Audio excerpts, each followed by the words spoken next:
Well, folks, I'm a day late, but certainly not a dollar short. It's the Terranadome. It is back in your lives here on this Thursday, October the 2nd. Of course, my name is Scott.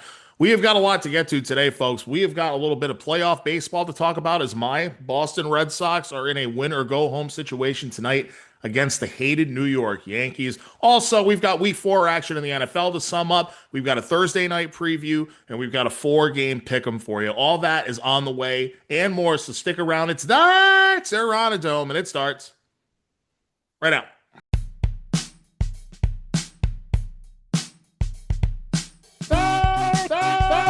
Terranadome. Minnesota was doomed from the start.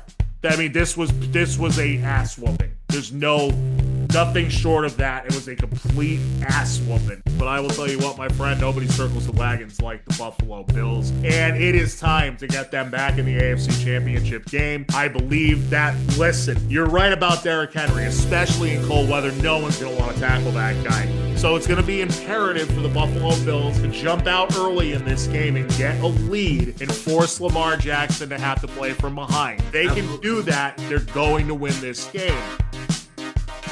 Mention things that we love to hear, like we're getting the entitlement out of our team, and we're going to earn the opportunity to come into this building every day. I absolutely love that. One thing I will say for sure, yes, they definitely need to go and spend some friggin' money. They're going to have the most cap space in the league, and I'm going to kill them every week on this show until they spend money. Known as fair square throughout my years, so I growl at the living vow. Black to the bone, my home is your home. Well, welcome to Terranadome. Terranadome, and it starts right now. Yeah, folks, welcome back into the show. Of course, my name is Scott, as I already mentioned off the top. It's the Terranadome. Josh Morris, he's back on the show as he is each and every other week during the NFL season. Say hello to the people. Hello, people. All right, he's going to be full of a lot of words today, folks. I can tell this is going to be a great show. Okay, so normally we would start with we're just gonna go. We just dive straight into football. Normally, but not today. Nope, not today. He's doing the Dikembe Mutombo finger wag. Not today. No, because we've got some playoff baseball to talk about. I know everybody's so happy we get to talk about baseball. Yeah. Go ahead. Behind you. Yeah, right behind me over there, and also here on. Right here, folks. That's right. We've been craving it. We've been craving it for 4 years, and at least we're going to get 3 games of playoff baseball. It might be all we get. I saw you roll your eyes there. You have an issue with this format? I don't understand. If you're going to expand the playoffs, I like the 3 games. I get it. But how are you not going to have at least 1 game at the other team's stadium? That just, to me, is... In the playoffs, it makes 0 sense. Yeah. I mean, what about when they did a 1-game play-in? Did you have a problem with it then?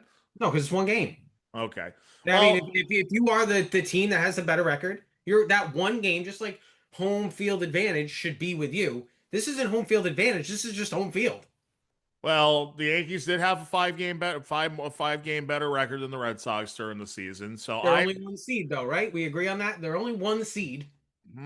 Yeah, I mean, sure. I don't really have as much of a problem with it as you do, though. I kind of get it, but I guess whatever. I can see why somebody. I'm actually more surprised the owners aren't against it because that's revenue. Yeah, it's gate revenue. Yeah, especially one like John Henry, you would think would be pissed about something like this, but obviously the owners and the union had to agree on this, right? So, we shall see. But obviously this series is going into game 3 tonight. It's only a best 2 out of 3. We're tied 1-1. Sox got the first game.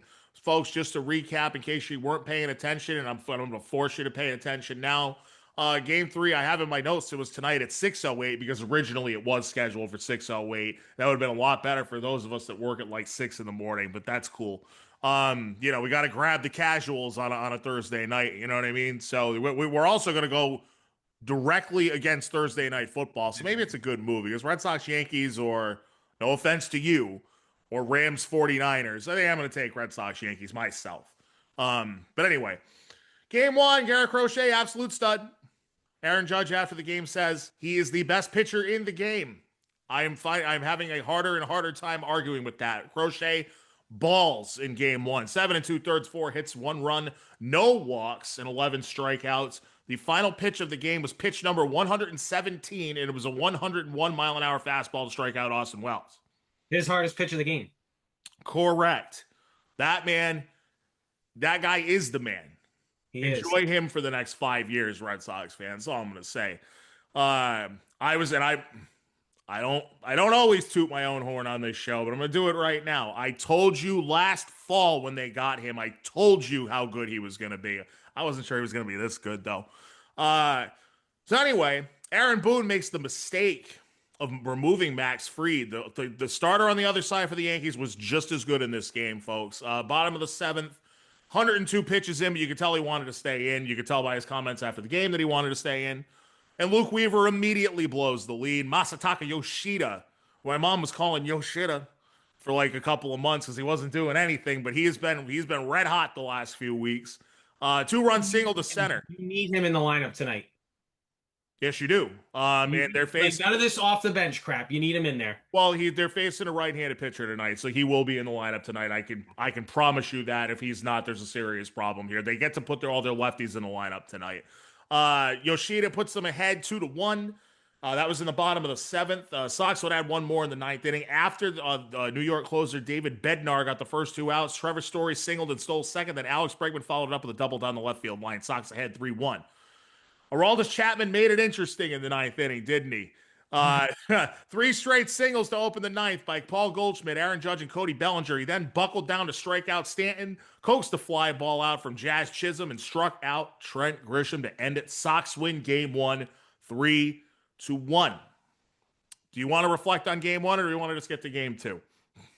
I definitely don't want to relive game two, but we have to. We have to relive game two. So game two, I have it underlined in my notes here. Game two, I was hoping for a cute little 2-game sweep of our hated rival so we could do the show today laughing at the Yankees.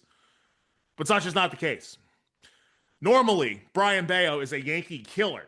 He has, I told you before the game yesterday, I was dead on in whatever. You want to call it the live ball era, the mono era, whatever. Bayo had the lowest career ERA of any pitcher to start at least 10 games against the Yankees coming into this game. He did not have his stuff in this one. Ben Rice with a 2-run homer in the bottom of the first got the Yankees out to a 2-0 lead. Something I took real issue with, Josh, bottom of the third inning, I realized that he wasn't pitching well. He really didn't have it. But at only 28 pitches, Alex Cora takes Brian Bayo out of this game. I think that was the beginning of the downfall for this one. I'm not sure what I'm not sure what you were thinking at the time.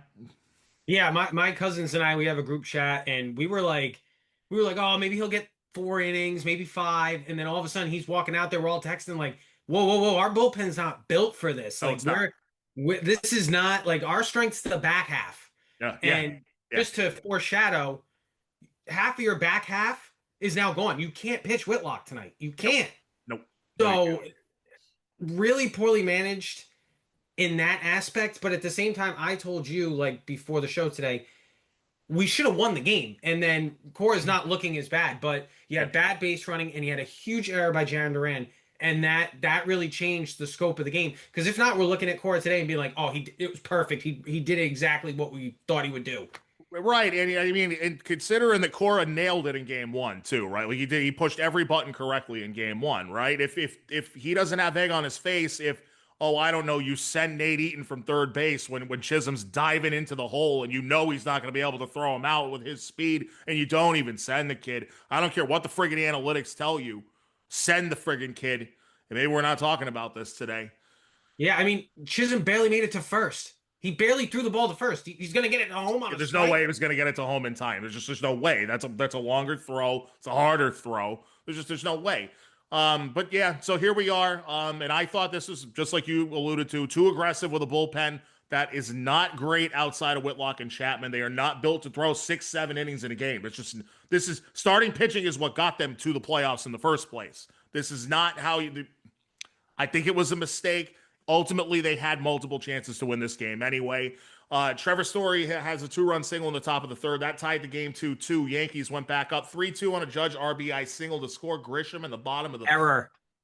That was an error, right? Error. That was an error. Who was it on? Sharon Duran. Oh, it was on Jared Duran. Well, that's our worst defensive outfielder. So, there we go. But we got to make Judge at his mediocre 760 OPS in the playoffs look good, don't we, MLB? So, no, that's not an error. That's an RBI single.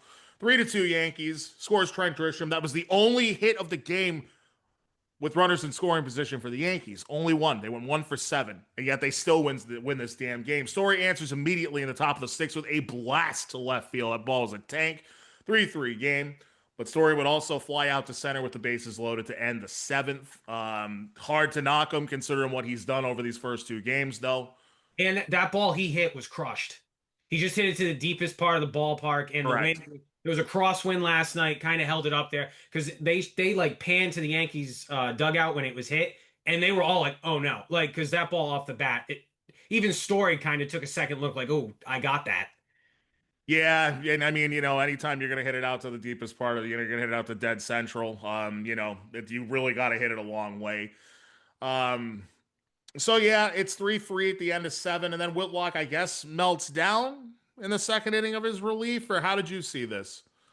I I don't know why you didn't take him out either for Chapman or Tolley. You had the lefties coming up. Why make him pitch? He was on like pitch 30 when he walked Chisholm, or like he was on pitch 30 going into the at bat with Chisholm.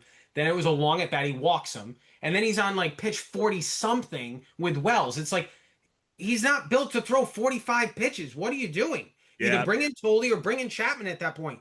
Like, mind boggling to me that when the lefties started coming up, I was like, oh, they're going to take out Whitlock, right? Nope. He just left him in, and I was shocked. yeah, I think that was another blunder by Cora there. I mean, there's a reason that Whitlock is in the bullpen, right? I mean, yes, he can occasionally throw, he can give you two innings here and there, but you don't really want it to be 45, 50 pitches. There's a reason that he couldn't be a starter despite having great stuff. It was that he could never stay healthy because it was too much of a workload on him. Some guys just can't do it. Yeah. You had Tolley there. Tolley in a relief spot against a bunch of lefties is just let him throw his 99-mile-an-hour fastball. Just it's very simple, really. But again, it's maybe And then he brought him in, and he got the out. you got the out, right?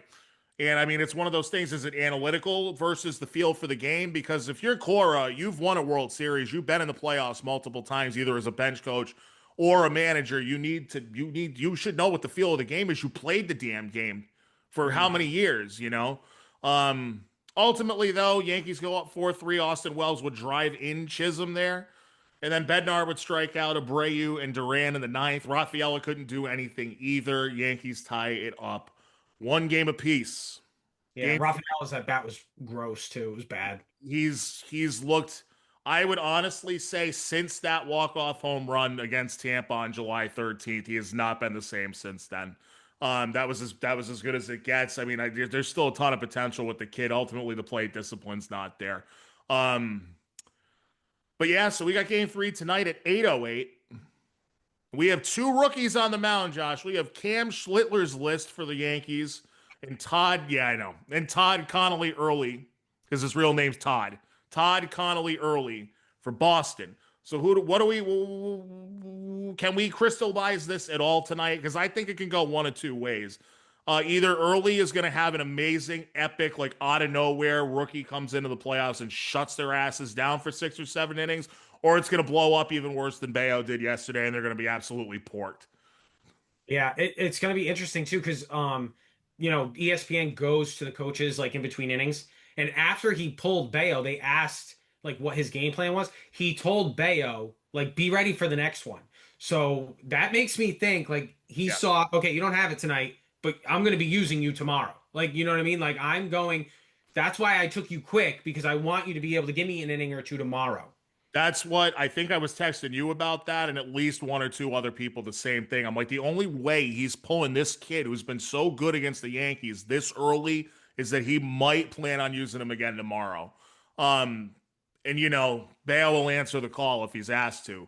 So it's going to be interesting, guys. Anything can happen in these situations. So real quickly, as I see my it's okay. You do your thing. Well, I was just, before I said I wanted to be positive, him being a lefty is going to be huge because Now they don't start the game with Rice. They might start the game with Chisholm, McMahon. They have so many lefties in that lineup. By the Red Sox starting him is going to completely change the way Boone wants to manage the game. While the Red Sox get to play to their strength and put all their lefties in to start the game. Absolutely correct. You're dead on about that. The other thing too is that managerially the advantage is with the Red Sox. Absolutely. 100%. I think even Yankees fans would tell you that. So this is going to be fun tonight. Well, it's not going to be fun. It's going to be nail biting tonight. But I hope you have two. Shall be high. What's that? I said anxiety shall be high. Yeah, I think people, even if people aren't taking their blood pressure meds routinely, they probably should take them today. So just real quickly, just because we're moving on to football here in a minute. The other three wild card series, right? So the winner of this game tonight will get the Toronto Blue Jays, so more divisional opponent, whoever wins this matchup.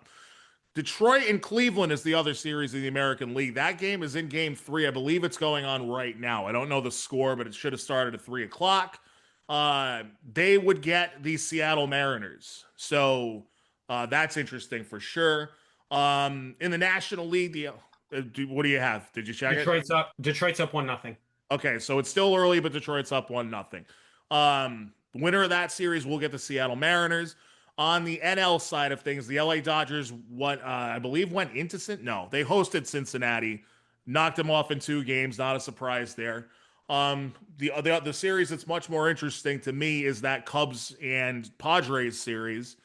That one is tied at 1. Deciding game, I believe, starts at 5 o'clock for that one. So, baseball's got some juice right now. I really hope we're talking about the Red Sox and the Blue Jays here next week for sure, my friend. We are going to move it into the football. Yes, it's the Terranadome. We're doing the football stuff. It's a New England-based show, so you know where I'm going first, Josh. And I'm not going to do a ton of gloating, okay? There's not really that much room for gloating, especially considering they come off a 5 turnover performance the week before. But my New England Patriots should be 3-1. They should be 3-1. If they had not turned the ball over 700 times in one game, they would be 3-1. But regardless, it was nice to see them beat the absolute living crap out of somebody again. It's been a long time. I don't care who it is. The Carolina Panthers are not good, okay? They're not good. They're not as bad as like the worst 4 teams or 5 teams in the league. They're like just above that. But so they're like the 6th or 7th worst team in the league. But the Patriots come out, they hang 42 on the Kitty Cats. They win this one 42-13. Josh, Panthers drove the field on scripted plays and made it 6-0 just 4 minutes into the game. Obviously, the kicker missed the extra point. What else is new? Patriots would efficiently dominate from there, scoring 42 unanswered points. Carolina's final points came on a garbage time touchdown by Andy Dalton. The Red Rifle, the Red Rocket, whatever. Still the man. With under 2 minutes to play in the fourth quarter, there were 0 turnovers in this game from either team. Good job, Pats. And they opened their scoring with an 87-yard punt return touchdown from Marcus Jones. They would then score touchdowns on 5 of their next 7 possessions with a couple of punts mixed in. Josh, Bryce Young, quarterback of the Panthers, was the number 1 overall pick in 2023. I believe is an absolute bust. I think we can finally say it. And Carolina was better off keeping either Sam Darnold or Baker Mayfield, who they had both of in the 2022 regular season at one point. They don't hold on to either. They trade a bunch of draft capital to get Bryce Young. And this is what he's given you on Sundays. And the Patriots, their defense is playing much better the last couple weeks. They started to show it against Pittsburgh. They carried it over into this one. But this is what Bryce Young gave you in this game. 18 out of 30 for 150 yards and 1 touchdown.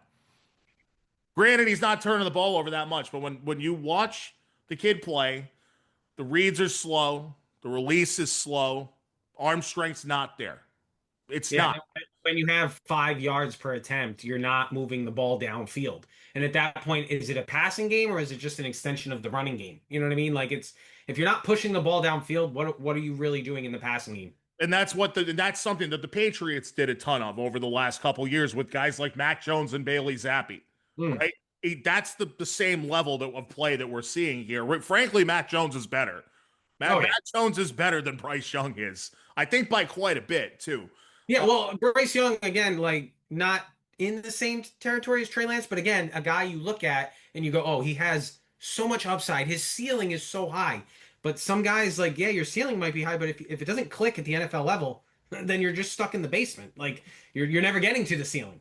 Yeah, and he'll end up being a career backup essentially. That's what happens to a lot of former number one picks. Look at what happened to Marcus Mariota, countless others. Um, Three Carolina running backs. They account for 26 carries and 114 yards. That's all well and good. You lost by 29. Tat McMillan 4 catches for 62 yards. This kid's a stud, and he's not going to live up to his potential with Young at quarterback.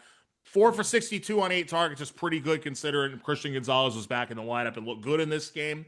Other side for the Patriots, Drake May only had to throw it 17 times, very efficient, 14 out of 17 for 203 yards, two touchdown tosses and a 5-yard rushing touchdown. He was only sacked once. The offensive line is playing well, Pats fans.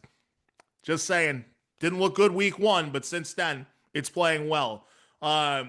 Three Pats running backs, 22 carries, 97 yards, 2 touchdowns. The touchdowns, one of a piece for Travion Henderson and Antonio Gibson. And if Ramondre Stevenson could have, I don't know why, don't ask me why I bet it, but if Ramondre Stevenson had scored one of those touchdowns, Scotty would have made $425. That's a fact. But didn't happen. So anyway, I think the major takeaway for the Pats offense in this one is Stephon Diggs has finally arrived in New England. 6 catches for 101 yards. He looked like Stephon Diggs, frankly, in this game.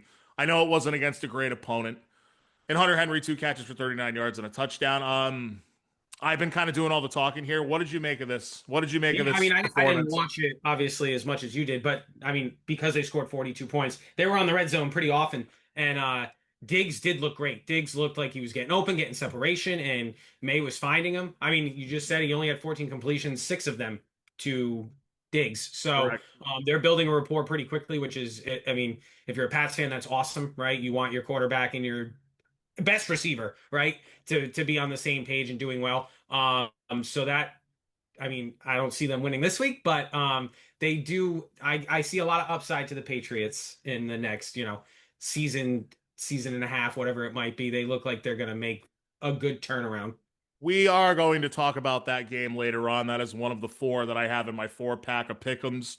We'll do that after the Thursday night preview. Yeah, I'm not going to spoil my pick here.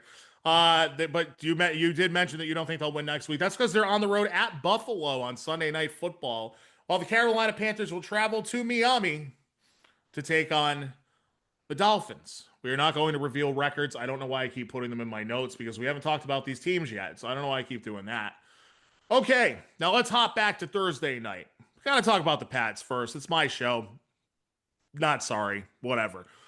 Last Thursday night, which was now a week ago, which is why I hate doing these shows on Thursday. I do apologize. It will not. It might happen again. I don't know. But I don't like it, okay? Last Thursday night, Seattle at Arizona, okay? Good game. Yeah, I'm sure you watched it. I did not watch as much of it. I don't know why I didn't watch it. But I was watching, I don't know. I was in and out of it. Arizona pisses me off. I mean, I've told you a bunch of times. Typical garbage. This is the first bullet point I have here. By the way, Seattle 23-20 on a last-second field goal. We'll talk about it. Seattle's 3-1. Arizona, unsurprisingly, in a big spot on a nationally televised game, takes a dump at the end of the game. And it was good old friend Chad Ryland that helped them do it. So, typical garbage from Arizona in a spot you actually expect them to win. Seattle was up 20-6 deep into the fourth quarter. The Cardinals' final 2 drives went for 20 combined plays, 103 yards, and 2 passing touchdowns. Kyler Murray tried to pull it out of his ass, and he almost did. Marvin Harrison Jr. for 16 yards up, and another one to Amari Demercado from 7 yards out. Fantasy people should get familiar with that name. He's now their primary running back going into week 5. Tie game 2020. There's only 28 seconds left. Surely this game would be heading to overtime. There's 28 seconds left. It's got to go to overtime. No. Dear old friend of Patriots fans, Chad Ryland, he kicked the ball off short of the landing zone. No, it was just short. By that much. By a foot. Doesn't matter. They flagged you. 40 yards. Now it's now Seattle gets the ball at their own 40-yard line, which means they only really need to move the ball, 20 yards now? Now they're in realistic shot at getting the game-winning field goal try. And the second play of the drive, Sam Darnold hits one of the best receivers in football that nobody talks about, Jackson Smith-Njigba for 22 yards down the left sideline. Arizona final timeout. Zach Charbonnet up the middle for 4. Seattle final timeout. 4 seconds left. 52-yard field goal from Jason Myers is up and good. Crucial error by Chad Ryland, who made many of them a couple seasons ago. But he was getting paid to do that then. I was gonna say, I remember being on this show and you saying that 100% he was a hired hitman. Patsy in all of this. Yeah, he was a pat, but in this one he's culpable, okay? Because he's actually turned into a damn good kicker since then. Yeah, he's looked really good. He is. But we're seeing a lot of this. Like, this happens in another game, and it ends up being crucial in that game too later at some point here in the rundown. So but they're trying. So there's 28 seconds left. Correct. Don't feud about it. Just kick it. Kick it. Don't try to land it and bounce it. Just kick it to the guys. Just kick it to them. Like, why play around with it? Just kick it to the 5-yard line. If they return it, so be it. You're taking the chance that you give them the ball at the 40. Which is exactly what they did. And yeah, Seattle needed one play to get the yardage they needed. So, silly loss for the Cardinals. Anyway, Sam Darnold, he's looking like Big D again. 18 out of 26 for 242 and a score. Kenny Walker, 19 carries for 81. Charbonnet, 39 yards and a touchdown. JSN, 4 for 79. A.J. Barner, a reception touchdown. On the other side, Kyler Murray with a typical Kyler Murray line. 27 out of 41. 200 yards. I was going to say, I think this is the first game he broke 200, though. Yeah, in 4 weeks, and he just hit 200 on the number. Call of Duty comes out in a month, by the way. 2 touchdowns, 2 interceptions. This kid was sacked 6 times. Also ran for 41 yards. Neither of those interceptions led to points. One of them did have a forced fumble on the return and was recovered by Arizona. Trey Benson, who was supposed to be the incumbent for James Conner and be this fantasy, this absolutely lighted up in fantasy. I had him on 5 of my friggin' teams. That's right, I'm in 7 leagues. It's not that many. 8 carries for 35 yards, leaves the game in the 4th. On IR with a meniscus injury, already needed to have surgery. I know there's a chance this means he'll never be right again because I know you, and I know how bad it's screwing you up. And it's I bet their drugs and their healthcare is a little better than mine, though. Probably slightly better. Slightly. They also make slightly more money, but just a bit. Just a little bit. So they say 4 to 6 weeks. I'm not confident, okay? Marvin Harrison Jr. had a nice game. 6 catches for 66 yards and a score. Trey McBride, 7 catches for 52. Next up, Seattle hosts Tampa Bay in a battle of 3-1 teams. I'm very interested in that game next week at 4:05. And it will be Arizona against the Tennessee Titans. Survivor pools are going. A lot of people are going to pick Arizona in survivor pools this week. You better not screw us. The Titans are terrible.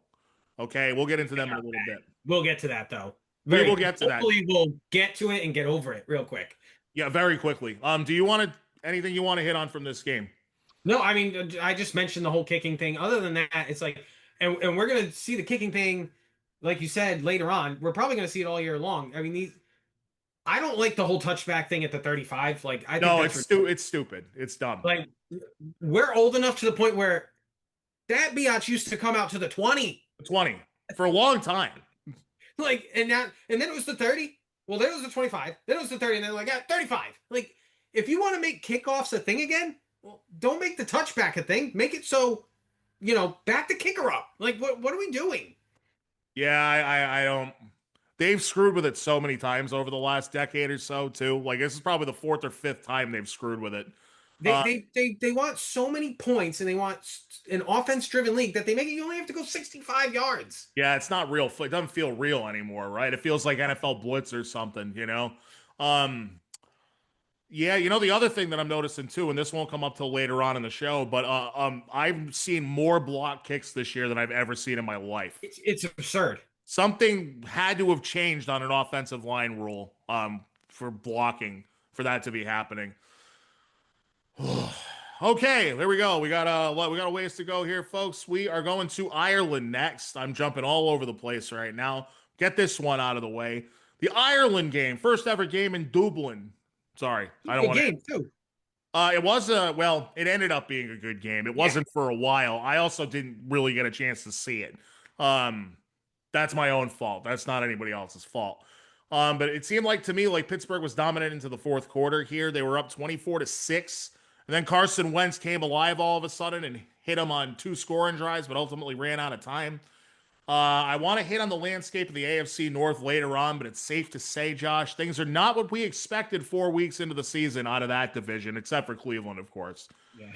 Um, Aaron Rodgers, an efficient 18 out of 22, 200 yards and a touchdown. The touchdown was a beautiful strike to DK Metcalf. I forgot how fast that friggin' guy is.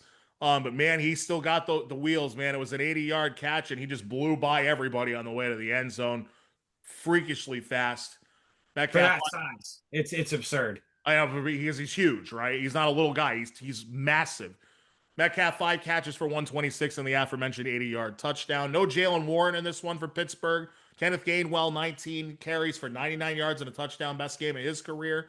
Carson Wentz, interesting stat line to me. Mixed bag for sure. He was 30 out of 40. Yeah, 30 out of 46 for 350. 2 touchdowns, 2 picks, was sacked 6 times.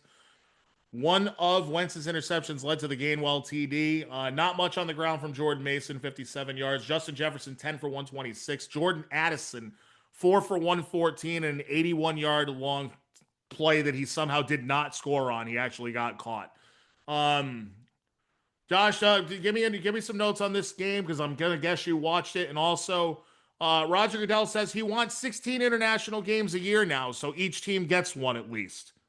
Screw Roger Goodell. Not the first time I've what said are we that. doing? Yeah, you want 18 games. You want them traveling all over the world, dude. Have a little bit of feel, just a tiny bit. And not everyone wants to wake up at 9:30 in the morning and watch football right away. Imagine being on the West Coast at 6:30. Some of us like to do some things, especially like in the fall. Like some of us go golf in the morning and stuff like that. Like, you know, people have stuff to do. People go shopping. People get ready for their Sunday. Like Sunday is an event for people like that watch football. Like it's a big deal. No one wants 9:30 all day long. Some people might, but for the most part, a lot of people miss that international game because they're not awake or they're doing something or they have things going on. And 9:30 in the morning. So I think it's unreal. I don't like it because it's like again, I wake up and now I'm getting into it. If you're a bettor, that's another thing. You have to get all these bets in and stuff. Like, not to sound degenerate, but like, it is. It does affect the way you bet during the day. As for the game, it was an interesting game to watch. Like you said, mixed bag. I was actually like at one point going to text you like, if Carson Wentz plays well, do they hold back McCarthy for a little while? Like, do we have because Carson Wentz has been in this league, and if you're the Vikings, you're in win now mode. You're not thinking like, oh, like you're not the Giants with Jackson Dart. That's not who you are right now. You're a team with one of the best rosters in football. You want to win. You want to win now. So who gives you the better chance? McCarthy, who did not look good in the 8 quarters that he played, or Wentz, who just threw for 350 yards. Like, so I never texted you because all of a sudden Wentz started playing like, oh, okay, well, maybe that's why you're a backup. Yeah, I mean, you're never really gonna get me to endorse Carson Wentz on anything, but I don't know if he never gets hurt that year in Philadelphia and they win the Super Bowl with him. Like, what's his career look like then?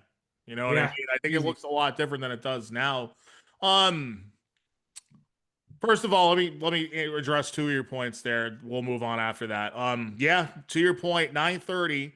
I was not even awake because I had a late night the night before, so I was not even awake at that point. Then I went to breakfast with my pops. So yeah, I had no time to see the game basically. But anyway, the other point about Wentz, I feel like they have a better shot, right? Just because they have such a loaded offensive group there. And yeah, I mean, he's gonna have these games where he turns it over 2-3 times. If you're gonna let him put it up 46 times, that's gonna happen. Part of that's because the running game was no good in this game. Jordan Mason 16 for 57. I'm sorry, that's not gonna be good enough. If you can have a more balanced attack, Wentz makes more sense, I think. Yeah. I'm also saying that because we haven't seen a lot of JJ McCarthy. I never thought he was much in college, right? And that's compared to some college quarterbacks that you look at them and you're like Trevor Lawrence was in college, and you're like, this kid is going to be an absolute monster, and they don't pan out. You know what Yeah, I'm and saying? JJ McCarthy wasn't even. He played in No, Michigan, and I love Harbaugh, but he played in that Harbaugh system where Harbaugh was like, we're gonna run the ball a lot. run, run, run, run, run. Yeah, Right? You're exactly. gonna play off play action. You're gonna get some open looks. Like JJ McCarthy wasn't lighting it up, and then he went what, seventh or whatever it was. It was kind of 10th. 10th. It was kind of absurd. Yeah, and they were I know that they wanted to trade up to with the Patriots and try and take Drake May, and the Patriots said no. Thank goodness they did. Yeah, because really Daniels and May, those are the two that look like those are the guys that were hits. It does. I will say though, after a certain point last season, if you look at the numbers for Caleb Williams, they're actually really good. I'm not saying that he's a winning quarterback in this league, but he might put up numbers. So I don't know. The jury's still out on all those kids, but I don't like McCarthy either. I think maybe Wentz gives him a better shot, and then if Wentz turns into doo doo at some point, then they go back to the kid, and maybe the kid can light a spark, and maybe he's motivated because he lost his job. There are scenarios there, but what I do know about Minnesota is that defense is really good, and they have a great set of skill position players. So next up for Minnesota, they are staying overseas. They will be in London this week. That's a huge advantage for them. It should be, right? Because it's first of all, they're getting Cleveland. And second of all, Cleveland's got to come all the way across, right? So should be Minnesota feels good in survivor pools too. I might switch to them. I don't know. I just don't trust the Cardinals even against the Titans, but that's not a conversation for now. Pittsburgh will go into their bye week up 3-1 and in control of the AFC North. I would not have thought I would have said that 4 weeks into the season, but here we are. Speaking of the Cleveland Brownies, they looked like it last Sunday. They went to Detroit and got smashed in the mouth. Josh, Cleveland actually has a good defense. They do. We know this because they just beat Detroit's main competition a week ago, or a week before this game, and they held that team to 10 points. That team just dropped 40 points on Sunday Night Football. Talking about the Packers, of course.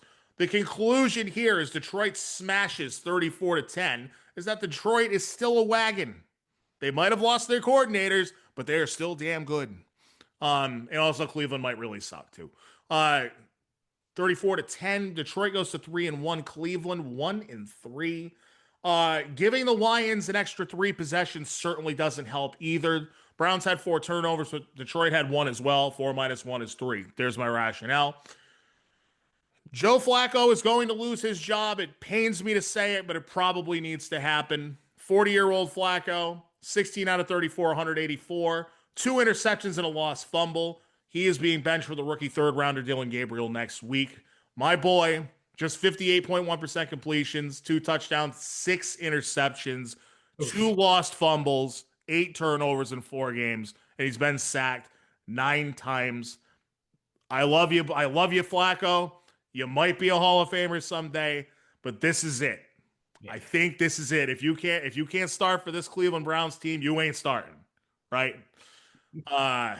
Man, I'll tell you what though, that running back they took that I might have beat the crap out of his girlfriend's a pretty good running back though.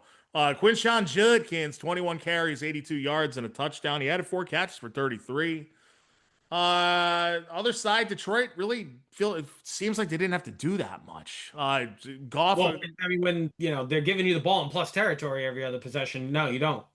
Correct. So I mean, Goff only threw for 168, 2 touchdowns and a pick of his own. Gibbs rushed for 91 with a touchdown. David Montgomery a troubling 9 carries for 12.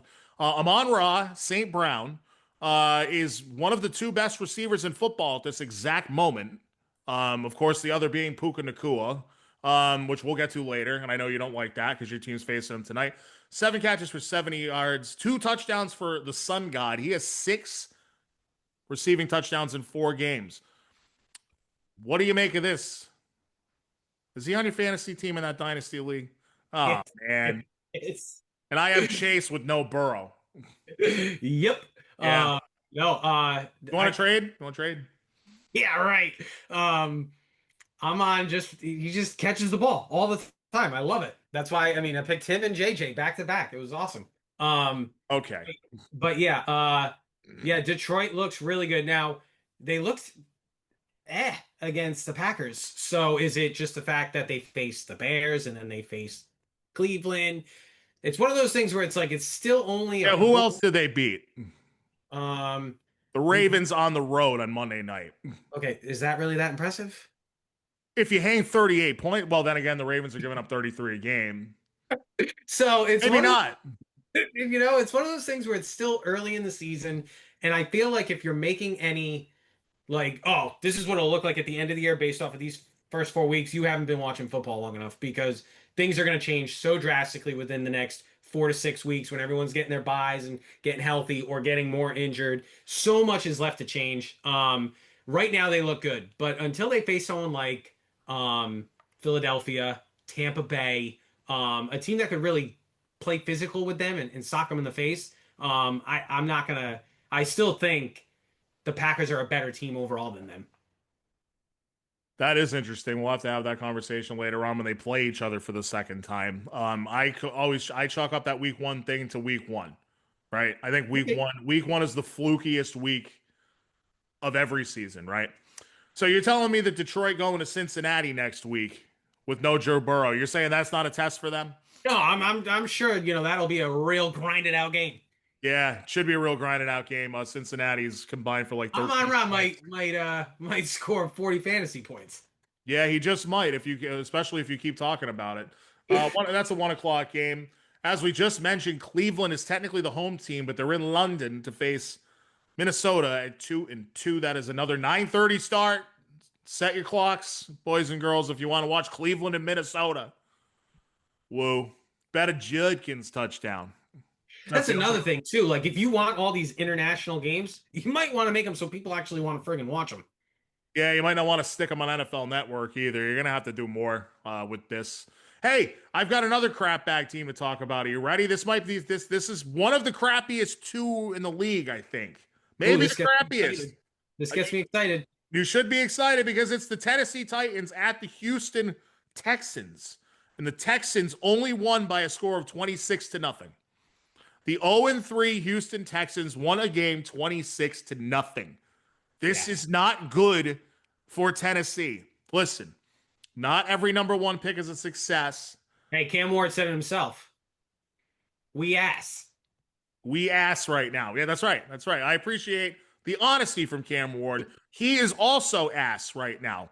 Now, granted, he doesn't have a lot of talent around him, but I think it's starting to get concerning already because they also don't have any structure around him. No. What the hell is this coaching staff doing? What is this general manager doing? There's not a lot there in Tennessee, man. I think the Saints might be a more talented team. And that's scary. But anyway, let's talk about our boy Ward. 10 for 26 for 108 yards. That's it. Tony Pollard, 14 carries for 64. And the Titans defense is solving problems for all their opponents right now. CJ Stroud has looked like crap. And in this game, he goes 22 of 28 for 233, 2 scores. Woody Marks, welcome to the fantasy world. Woody Marks is the guy. Good luck getting your job back, Joe Mixon. Woody Marks, 17 carries for 69 yards, 4 catches for 50 yards. He had a touchdown of both varieties. Nick Chubb, just 13 carries. So you have Chubb and Woody in the backfield for now. Just for now. Chubb and you'll mix in some Chubb and Woody and whatever. 13 carries for just 47 yards for Chubb. I think Marks might be the more explosive of the two.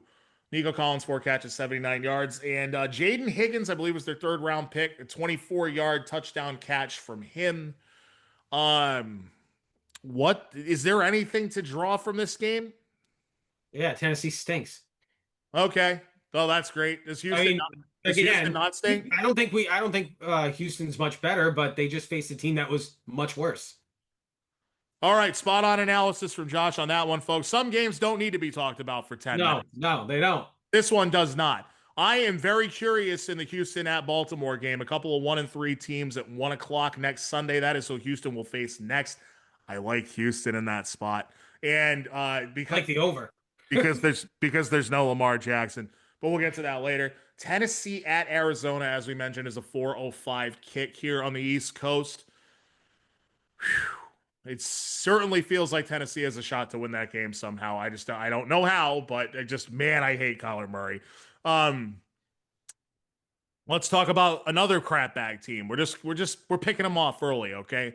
Uh, now we've got New Orleans going to the Buffalo Bills. Hey, Uh, they're scrappy. They may be crappy, but they're scrappy. they're scrappy and crappy, and we love them for that.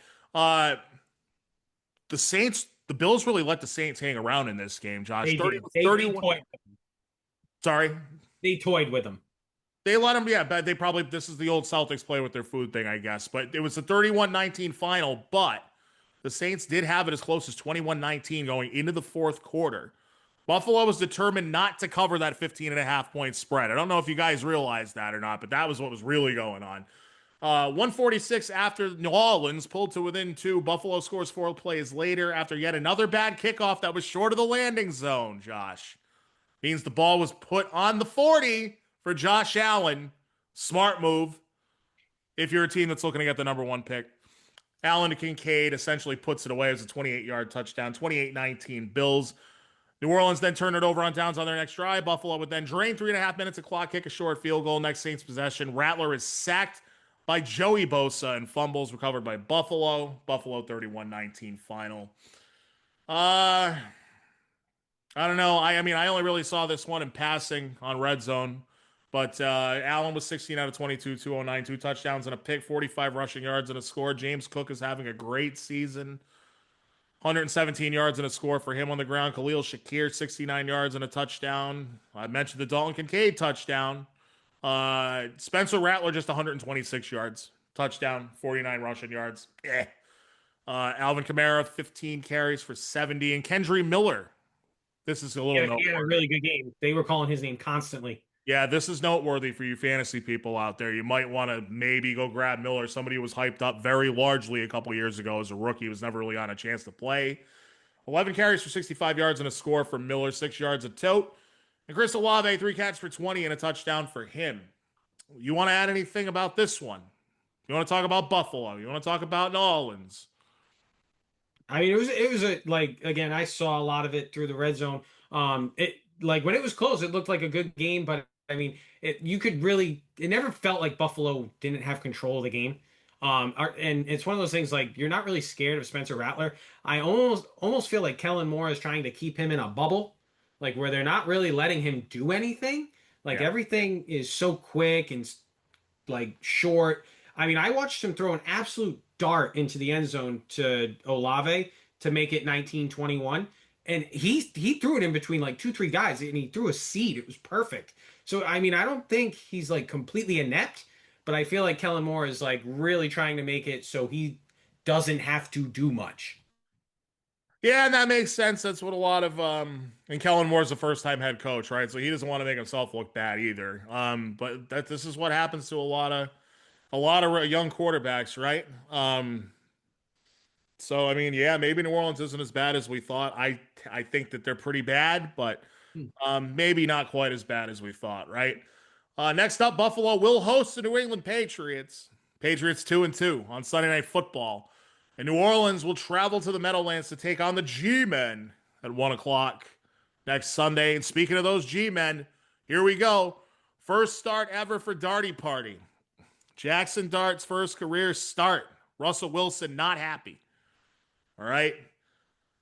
The Giants get an impressive win over a really good team here. I don't know. I think it was mostly on Justin Herbert in this game, right? 3 turnovers for Herbert. Although I'm not. I guess I didn't write down. Oh no, he had a third one negated by penalty. So he threw 3 picks, but one of them was brought back. So the main takeaway for this game, Josh, is yes, Jackson Dart gets his first win. Giants beat the Chargers 21-18 to improve to 1-3. But the real story in this one, obviously, is one of the best receivers in the league goes down with a torn ACL. We actually had 2 of those this week from a couple of the best receivers in the league.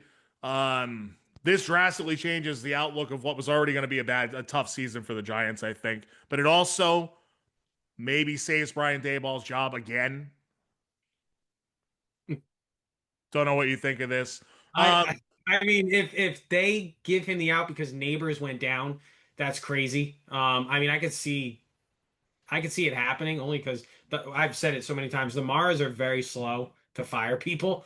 So I could see it, but I mean that to me that's not an excuse. Like, yes, I mean, but you started Russell Wilson, you didn't win any games. You won this one. This is one of those things. I don't know if you remember it last year when I told you Carolina would win because they brought in Dalton. Like this was your one game because you brought in Jackson Dart. I don't think Dart played exceptionally well.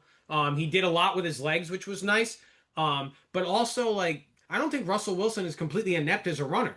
So Dayball completely called a completely different game for Jackson Dart than he did Russell Wilson, right? Like a lot of his touchdown, what was an 18-yard touchdown run? It was a QB draw. Like it was a Yeah. designed run. Yep. So like Russell Wilson has I mean, obviously he's a little older, but he was always elite with his legs. He could probably still run. He ran last year in Pittsburgh just fine. So it's like if you're going to completely switch up the offenses just because you have this young shiny new toy, I feel like that's a disservice to Russell Wilson. Not that I'm out here defending Russell Wilson, but I'm just saying like if you're that good of a coach, you could do it with either one. I don't think Jackson Dart is like up here in comparison to Russell Wilson. Like, what are we saying?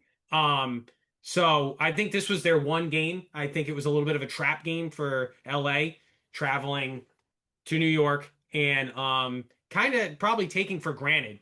Like they're 3-0, they're probably feeling like we're just gonna beat the crap out of these guys, you know what I mean? And then you come out a little flat, Justin Herbert not as sharp as he should be. I mean, I expect LA to bounce back and I expect the Giants to keep losing. Yeah, I pretty much agree with all that. Yeah, I don't know. I thought maybe there's a chance that maybe the Chargers were tired from the travel too, I guess. I don't know. It's still a bad team to lose to. You alluded to the QB draw. If the first touchdown of the game was a 15-yard QB draw. It made it 7-0 Giants, 9:20 left in the first quarter. It was 13-3 Giants until 27 seconds left in the first half. Quentin Johnston, who's having a great year. Catching the Uh, ball. Yeah, he is holding on to the ball now. Go figure. 36-yard touchdown reception for him. End of half, 13-10 Giants. Very pedestrian second half. The Giants scored on a 3-yard shovel pass to Theo Johnson with 2:49 left in the third. Two-pointer good, 21-10. A minute 22 later, it's a 54-yard run for rookie running back O'Murray in Hampton. He scores a touchdown. Herbert runs in the two-pointer to make it 21-18. Unfortunately, no one scored in the fourth quarter. Game ends 21-18. Lovely. Oh, and I had imagined watching this game was terribly boring because the Giants ran the ball 42 times.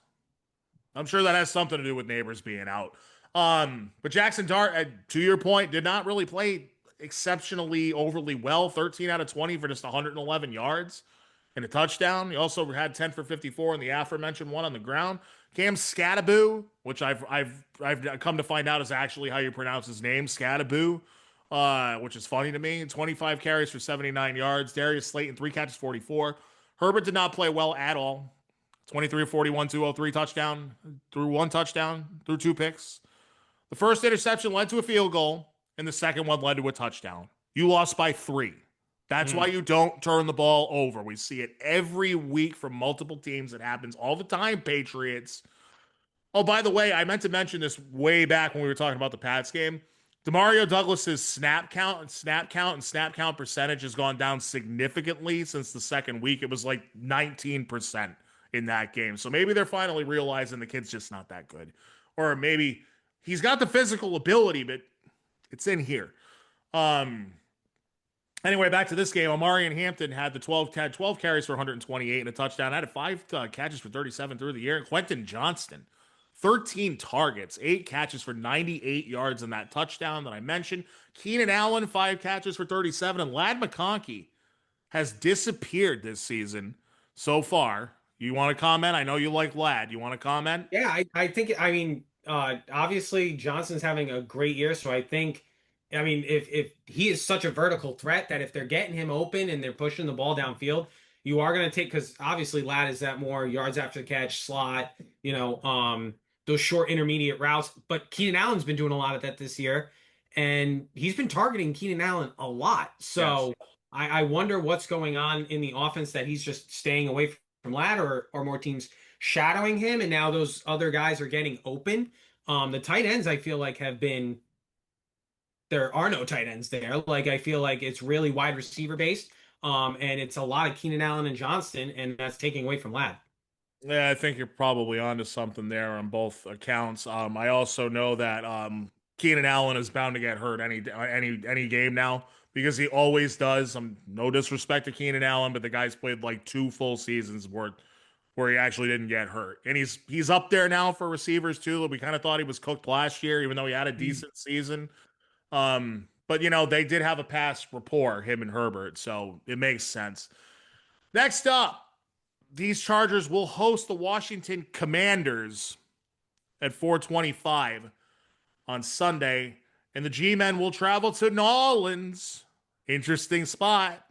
If you like crappy teams and you think New Orleans might win a game this year, this is a spot. Could be.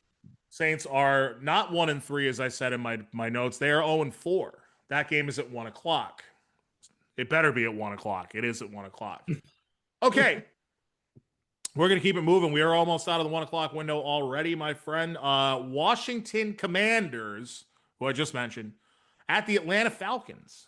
The Marcus Mariota led. The Marcus Mariota, former Falcon Marcus Mariota, now starting in place of injured Jaden Daniels, at least for this game. He won't be this week coming up.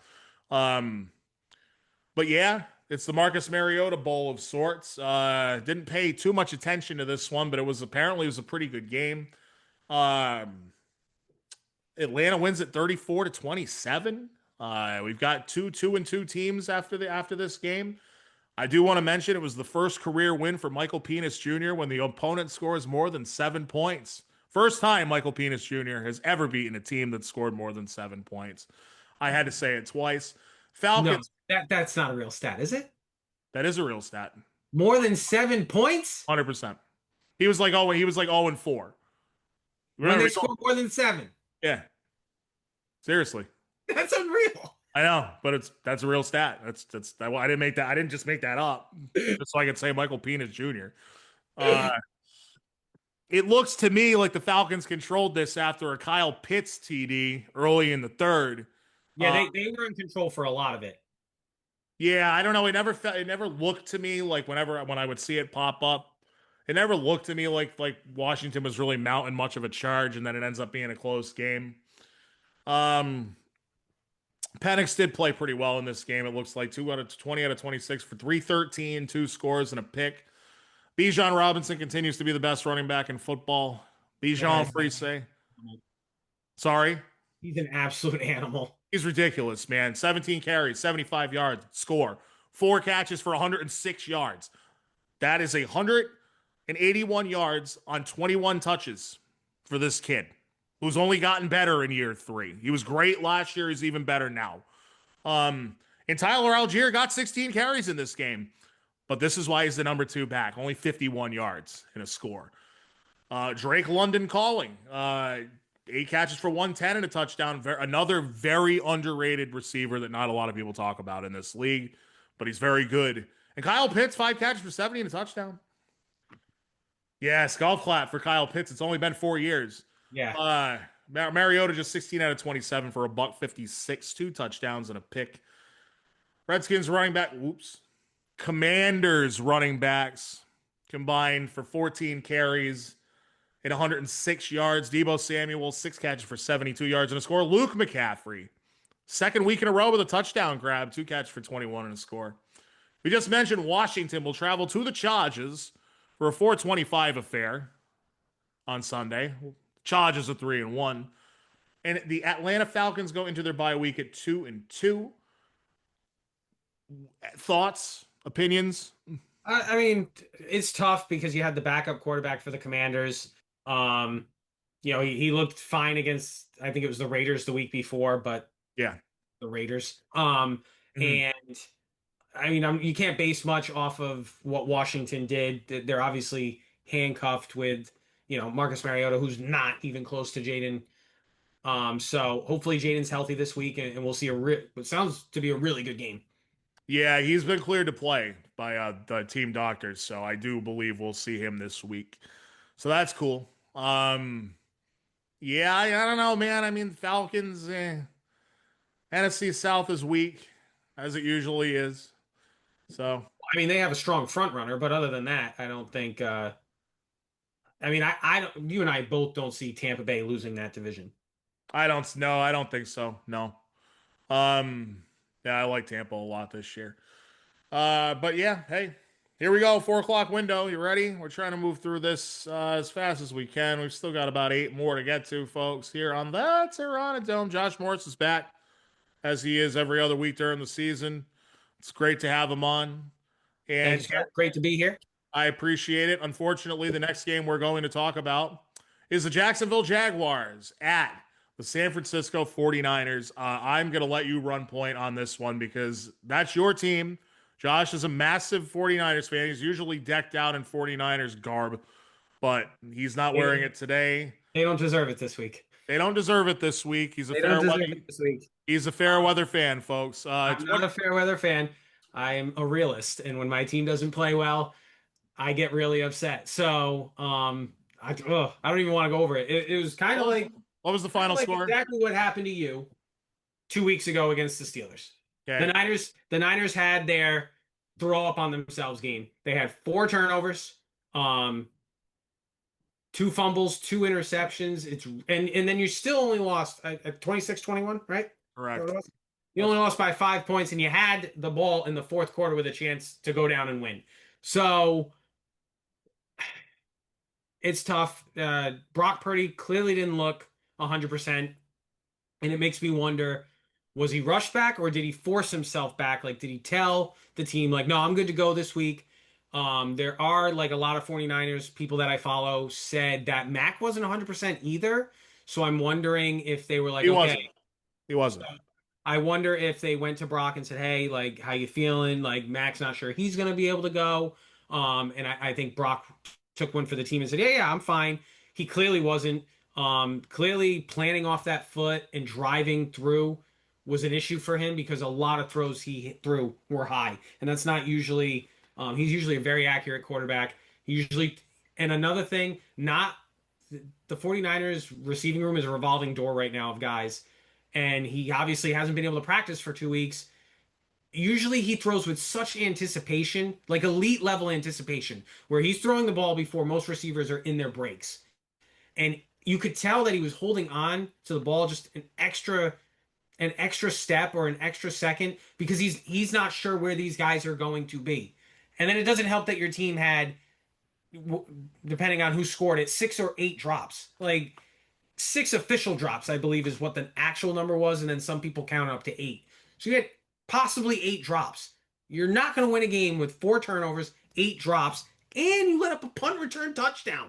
Their special teams are terrible.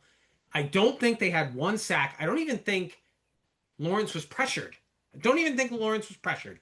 So you got no pressure on the quarterback. You turn the ball over. You let up a special teams touchdown. I will say the defense has looked good, besides the fact that they can't get pressure without Bosa. And that's on Solid. You need to find a way to scheme. You can't just rush 4 guys and expect them to get through when they clearly have shown they can't. You can't just be like, well, they're eventually going to break through. That's not how it works, Robert. You need to scheme some stuff up, confuse the offense a little, and make it so make Trevor Lawrence, who people are still on the fence whether he's a good quarterback or not, make him decipher some defenses. Make him make some calls at the line of scrimmage. You can't just rush 4 guys and be like, well, you didn't touch the kid. So that was mind-boggling to me. You texted me like Salah's defense looks good, and it does to a degree because they haven't even let up a point in the first quarter in 4 games. That's pretty elite. But you're still down 26-21 in the fourth because you're letting up special teams touchdowns. You're not getting any pressure on the quarterback. You only have 3 caused turnovers this year.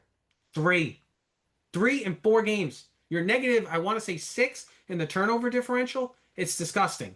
They need to fix something, and now you're on a short week. You don't have Brock Purdy. This might be a bludgeoning tonight. I'm hoping I'm wrong. But they need to get healthy, and they need to get healthy fast because their schedule is built for them to have a good season because they were so bad last year.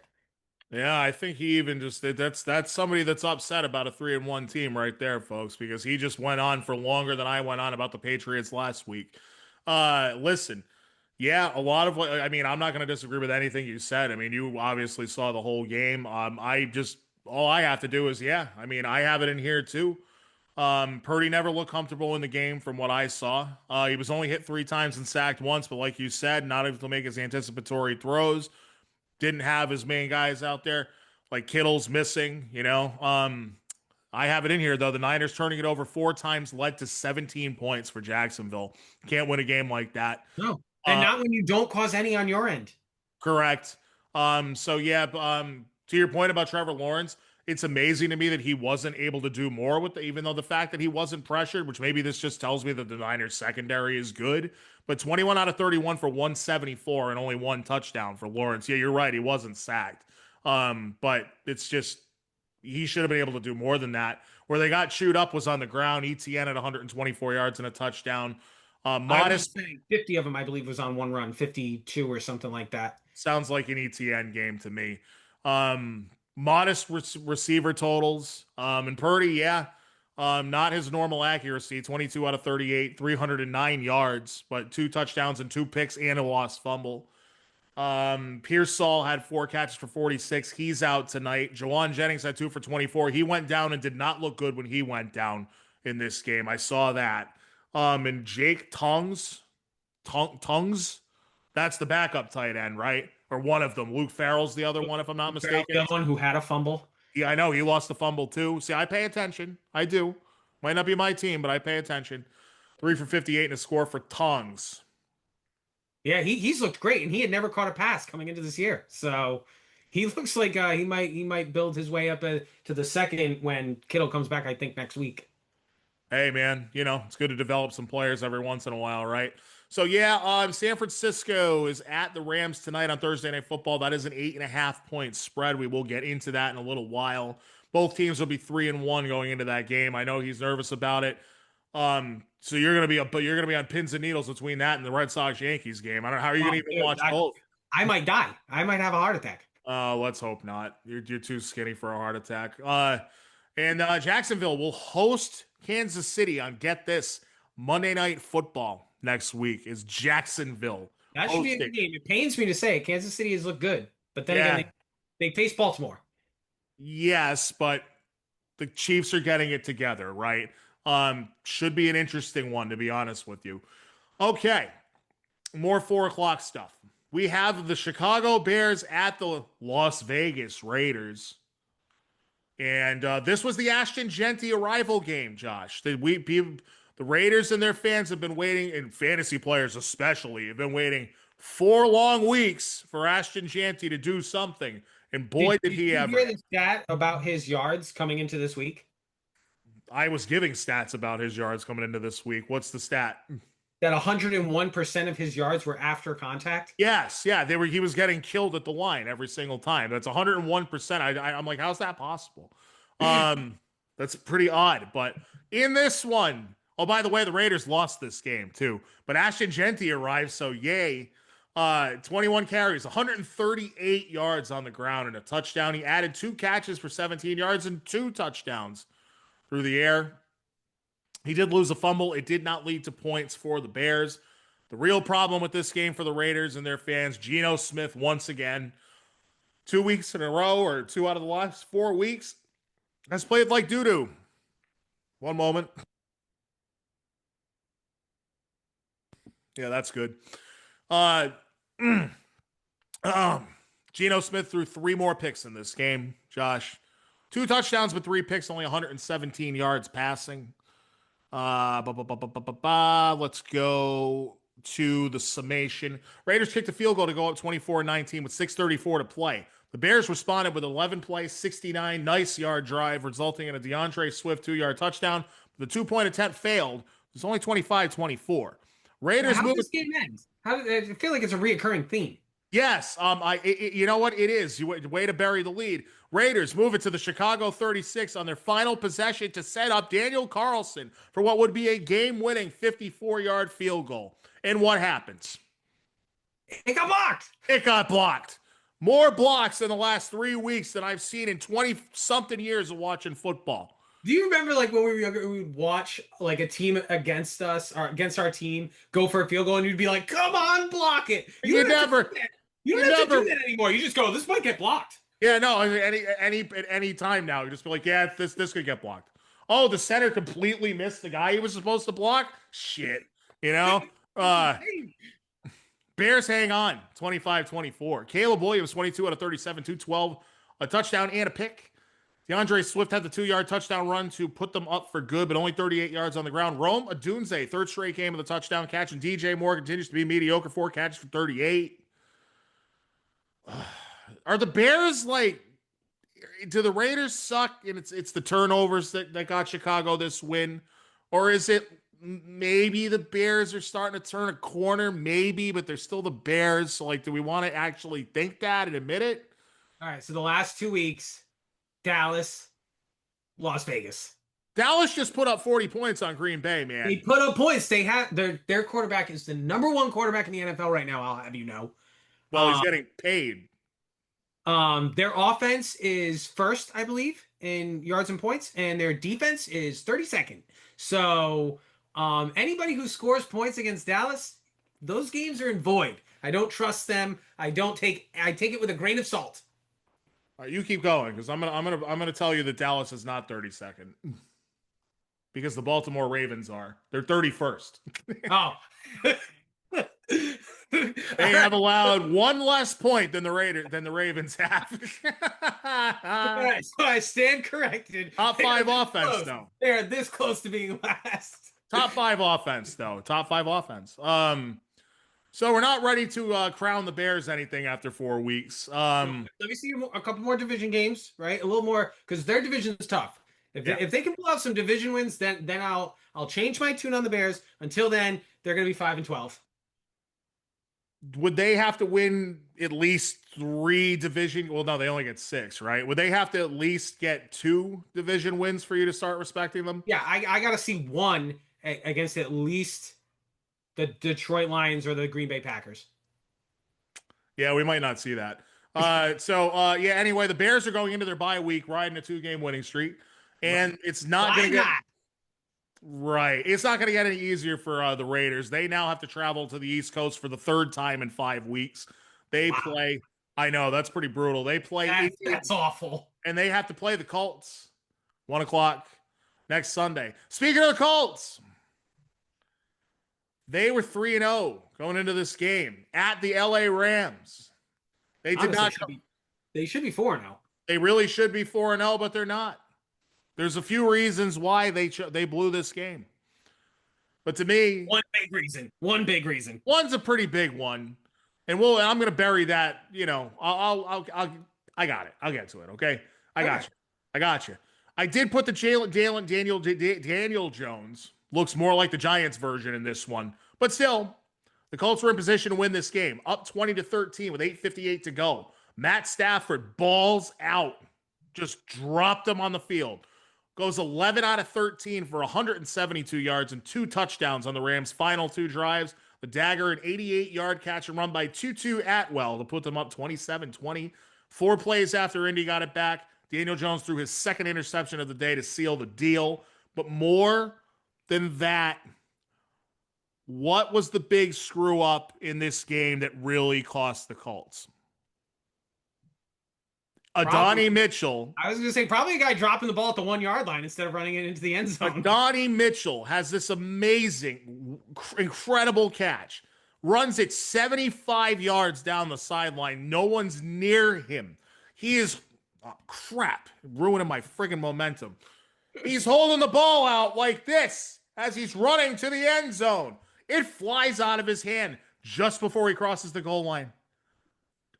Unbelievably low IQ football. It's not the first time we've seen it. It's the first time we've seen it in a long time. Yeah. Right? But it has happened. Deshaun Jackson, right? Deshaun Jackson has done it more than one time. But that was a long time ago. This kid, because he realized it too. Because the ball flies out of the back of the end zone and he ran to try and I almost dropped an F-bomb. Ran to try and recover it before it went out of the end zone, but it goes out of the end zone. It's a touchback. It saves the Rams' asses from this would have been a different game. It would have been a different game. And then I think the Colts had a touchdown called back on a penalty, right? John Taylor, excuse me. Good enough. Why can't I? Help me out, John. Yeah, Jonathan Taylor. Um, he had one called back, I think, on a penalty. They went up 27-20, and it got called back on a penalty. So there was that one, and then the 2-2 Atwell. I don't know if you had this in your notes. That was scored with only 10 men on the field for Indianapolis. I did not. I forgot about that. Yeah, That's funny. so it was a broken play because he was wide open, and they were trying to like get people in and out of the like substitutions, and they So only they had 10 just guys on the snapped field. it. So They it's, only had 10 guys on the field, and he's running wide open. Like that's if you're Shane Steichen, you got to be kicking yourself because that's on you. Like that's bad coaching. Call a timeout. Do something. Like that should not happen in the NFL. That's pee wee stuff. That's high school stuff. yeah, it is, and you know, I'm sure Stafford saw it. You know what I mean, or Oh, yeah. somebody saw it, and like where he got it into his head, like they only got 10 on the field, snap the damn ball. Which is I know that's a penalty on Indianapolis, but obviously you can just obviously decline it. You know, It's a free touchdown. play. It's a free play, exactly, and it couldn't have worked out any better. So Rams end up escaping this one 27-20. Certainly could have went another way, but Stafford goes 29 out of 41. Best line of the week, I think, it's between that and the two guys that played in the Sunday night game. 375 yards and 3 scores for Stafford. Kyron Williams, 13 catches for 77 yards, and Puka Nacua all over the field, unstoppable in this game. Again, 13 catches, 170 yards, and a touchdown on 15 targets. Puka now leads the NFL with 42 catches and 503 yards through 4 weeks. Devontae Adams added 4 for 56 and a score on 6 targets. Stafford, 21 of his 41 attempts went to either Puka or Adams. That is now 85 of 136 attempts this season for Stafford that have gone to those two players. 62.5% of his throws to I mean, those two guys. that's kind of always the way he's been. When he had Cooper, when he had Cup, that's what he did. When he had Megatron, I mean, obviously those are great receivers, but he's always been a guy where he focuses in on someone and he will just pepper them. Like Nakua could have a year like Cooper did a couple years ago where he wins the Triple Crown. You know Yeah, what I mean? yeah, he's gonna have to start catching more touchdowns, but the other two are very much in play right now. And Stafford's gonna go to the Hall of Fame. I don't know Absolutely. the numbers that he's put up over all this time. He's going to go to the Hall of Fame. This is kind of he knows where his bread's buttered. Like he's not an idiot. You know what I mean? He doesn't try to do too much that often. Not like he did early in his career. He's just do way too much early in his career. He's smart enough. He played for Detroit. He didn't have a choice. Didn't have a choice. Running for his life every week. Daniel Jones goes 24 out of 33, 262, a touchdown and 2 picks. Jonathan Taylor, 17 carries for 76, had the touchdown called back, as Josh mentioned. 5 catches for 20. Michael Pittman, 5 catches for 41 and a score. And Tyler Warren is emerging nicely as a rookie tight end for the Colts. 5 catches for 70 for Warren. As we mentioned a couple times already, Rams will host the 49ers tonight on Thursday Night Football. And we just mentioned Indy will host the Raiders 1-3 on Sunday at 1 o'clock. All right, folks, we're getting there. We're getting there. We got 5 left to go. We're getting there. Okay. Next one was an interesting one too, Josh. Philadelphia at Tampa Bay. What a weird game. Very strange game, I thought. Just seeing it really seemed like Philadelphia was just dominant, cruising through the first half. They were out to a 24-6 lead thanks to a block punt return and 2 short touchdown passes from Jalen Hurts to Dallas Goedert. And then Tampa's second half drives go as follows. And again, it was 24-6 at the half, Philly. Tampa's second half drives go as follows. A turnover on downs. A 77-yard touchdown pass to Emeka Egbuka. A lost fumble. 72-yard touchdown pass to Bucky Irving. Interception. Turnover on downs. That is interesting. The Eagles. And all while that was happening, Jalen Hurts went 0 for 8 in the second half. That's right. Jalen Hurts does not complete a pass for an entire half of football. That's absurd. That's your Super Bowl MVP. Woof. Oh yeah, and then there's this. The Eagles punt the ball 7 times in this game and still win. They even pulled the old Bill Belichick intentional safety at the end and still win. 31-25 Philly. I mean, Baker made he made one really bad decision at the end of this game. On first down, he throws an interception in the red zone. Like, dude, just throw it out of bounds, live for another down. Like, what are you doing? We see that so much more in today's. It seems to me as further away as we get from the end of Tom Brady's career, it seems like more and more that's what we're seeing. Where these guys, and even ones like Baker's been in the league for a while now, and he's a great quarterback, but like he's still even he'll still be prone to make this mistake. Just throw the damn ball away. Live for another down. Like you just said, throw it away. Throw it out of the back of the end zone if it's not there. Don't try to stick it into double coverage when you're down near the goal line like that. Because the advantage is always to the defense when you're trying to throw into that small of a space. That's always going to favor them. Why do none of these kids, and Drake May does this too, and it pisses me off. It's one of the only things he does that pisses me off. Throw the ball out of bounds. It's okay to do it. Dude, some of these quarterbacks, they run the ball out of bounds before throwing it. Like, why? You'll take a sack behind the line by running out of bounds. You'll take the loss of yards instead of just taking the one incompletion. It's boneheaded. It's boneheaded. It is mind-boggling. And you know what else I think it is, Josh? There's a coach.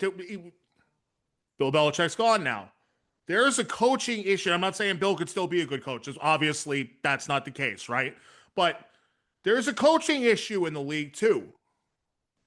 I mean, I think it's pretty clear as day. Like some of the small things, some of the fundamentals, just the intangibles that you used to see with some of these well-coached teams. This is why the Chiefs are still good, because they have one of those coaches that's been around, right? You know, like, so I don't know. I think it's a league-wide issue with there's a lot of young coaches in the league now. They might not necessarily know all of ball yet. You know what I mean? One of those things, balancing this younger generation of players. I feel like they don't know. Like, there is no tough coaching like when we were younger watching these guys. Like Bill Cowher. You remember Bill Cowher? Oh, he sure. would be like up in guys' faces. Like, he'd be demonstrative and yelling at these guys because he was like, "This is your job, dude, and I'm your boss. Like, this is how it works." Like, that relationship isn't there anymore. They're like, I feel like coaches and players are like way too buddy now. Yeah, I think that's a great point. You know, it goes to the generation gap thing. Everyone's so soft nowadays, and I don't want to get political or any other. That's not what this show is, right, guys? But when you and I were coming up, we almost like, I'm not going to say feared, but like I kind of did a little bit, because I was taught respect. I almost feared my dad a little bit.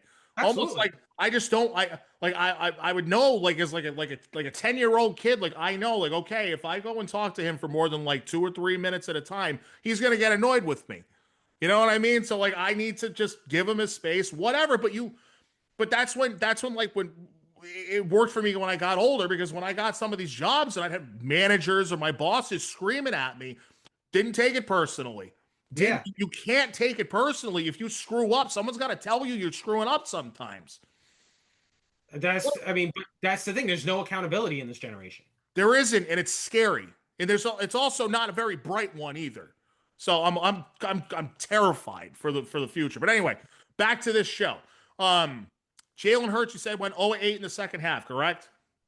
That means he started 15 out of 16 for 130 yards in those two scores. He added 62 on the ground. Saquon Barkley not having the same year. 43 yards on the ground and a score. He added 31 through the air. Dallas Goedert, sorry. I will say Tampa Bay's run defense is very good. Yeah, it's good. Tampa Bay's a good team. Devontae Smith and A.J. Brown, 2 catches apiece. Brown just 7 yards. These guys are being wasted. They're going to end up trading Brown because he's eventually that guy is too elite to get way too good. I think he had 9 targets. So yeah. nine targets, you only get 2 catches, which probably means a lot of them sucks. Aren't very good, right? Yeah. Like they're probably not good throws. They're because that guy is elite. He is an elite receiver. I agree. He's only going to be able to take it for so long because I was actually watching Chad Ochocinco and Shannon Sharp talk about it. Like, as a receiver, wins are nice, but when you go for that next paycheck, or when they come to you next year and go, well, you only had 60 catches this year, you should probably take a pay cut because we're paying you $30 million.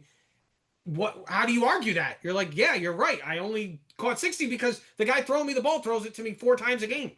Yeah, and half of them are over my head or at my feet. Yeah. No, he's too good. I can think of plenty of teams that could use a guy like that. Absolutely. Like this one right here. You know what I mean? I've been wanting AJ Brown on this team for years, and he loves the Patriots, and he loves And Mike I was Vrabel. gonna say he loves He Vrabel, loves so Vrabel. Like, get his ass to New England, man. I mean, we'd have to give up. I don't even care. I wouldn't even care. But here's the thing: if Philly's sitting at like 7-1, because I think it's going to be around week 8, week 9, that AJ Brown's going to finally get fed up.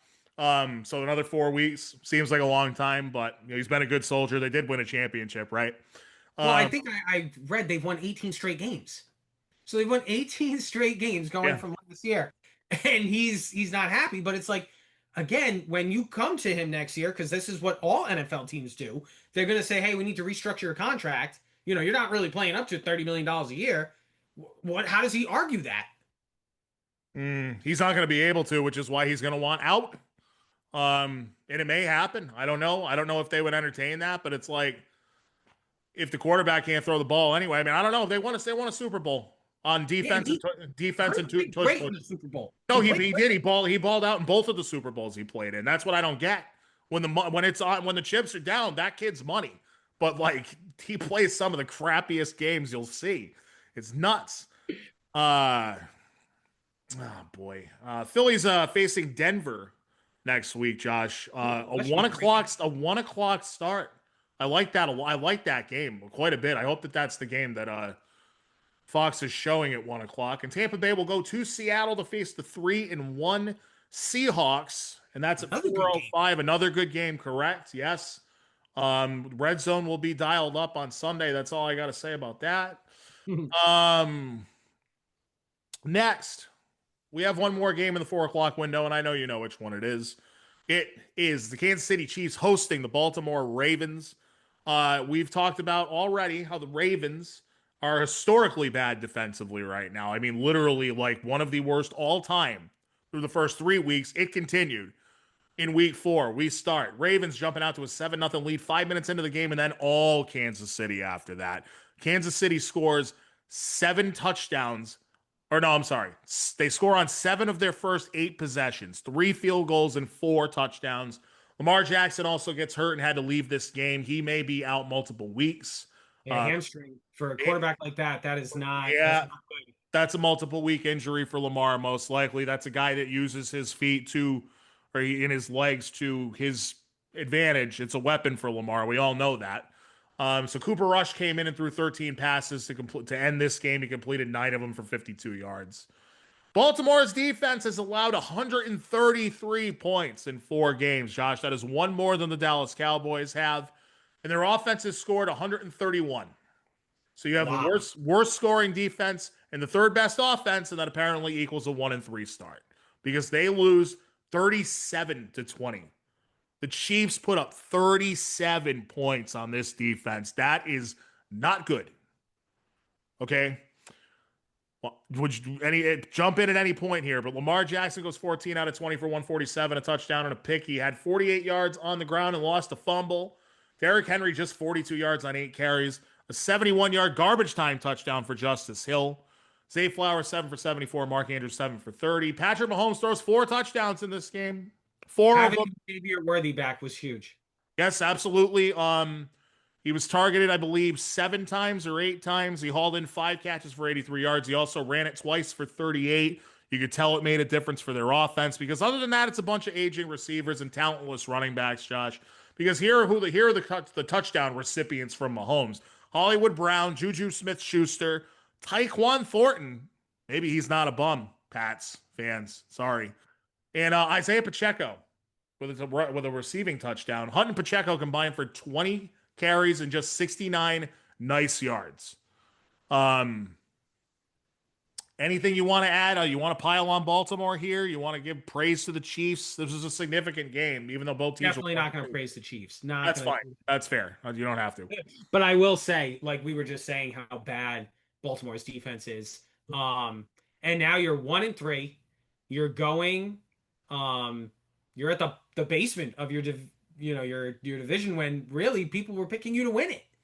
And you have no Joe Burrow in that division right now. You have the Cleveland Browns in that division. You're looking up at Aaron Rodgers and Mike Tomlin right now. Like if you're the Baltimore Ravens, you got to be sick to your stomach, especially because 2 of those games were very, very winnable. Like very winnable. And you had two very, very out of character fumbles from King Henry. You know what I mean? So if I'm Baltimore, I'm sick right now. Like, but you got to at least try to tell yourselves like we can turn this around. It's still early, and obviously your offense is still really good. You just got to figure out what the heck's going on your defense. And Yeah, their defense wasn't good last year either. no, it wasn't. But it wasn't this bad It either. wasn't this bad. No, But man, I'll tell you, they're letting up 33.3 points a game.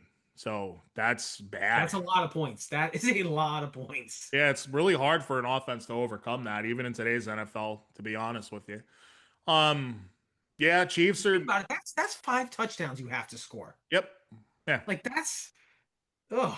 Might explain why they're 1-3. But yeah, they probably should at least be 2-2. They kind of choked it away to Buffalo there. So Mm-hmm. at least 2-2. But instead, we've now actually no, we haven't gotten all the way through it yet. I was going to talk about the AFC North landscape. We still have one more team we got to get to here. We'll get to that shortly. Kansas City at Jacksonville on Monday Night Football. 2-2 versus 3-1. Chiefs are starting to get their bleep together. At least I think. Baltimore will host Houston. And that is no gimme with Cooper Rush at quarterback in that defense. Both teams 1-3. That game kicks at 1 o'clock. Okay, here we go. Sunday Night Football. I'm gonna go off on this game. Yeah, so am I. So am I. I don't even want to summarize this game. I'm disgusted that a game in where we saw 80 combined points put up could possibly end in a tie. How the hell? The NHL got rid of ties 20 plus years ago, and you still have this shit. There's my 2 swears for an episode. There is no need for tie games in any professional sport. Sorry, football fans, soccer, whatever. But besides that, there is no need for tie games. I can't even imagine how Packers and Cowboys fans have to feel watching that game and it ends in a 40-40 tie. How do you conceptualize that? Do we even want to go over how the game turned out, or do we want to just rant on this? You go. Yeah, I mean, it was so to end like this. It's just it leaves such a sour taste in your mouth because it was a great game. It was a great game to watch. So much back and forth, and then I texted you afterwards, mostly because I was mad at Matt LaFleur because I didn't hit my parlay, but he coached so scared that he was playing for the tie. He had I don't have the exact time stamps, but they were in scoring position at the 2-minute warning. They were already in field goal range. So I'm thinking to myself, man, a couple more big plays, a couple more chunk plays, you guys are going to score a touchdown, win this game. No, he's playing so scared. I think he only ran 3 or 4 plays after the 2-minute warning because he's more worried, and they were saying on the broadcast about the kicker for Dallas being able to kick one from 70 yards. I'm like, that's what you're worried about? So you'd rather tie than take a chance and win the game? I'm like, what are we doing here?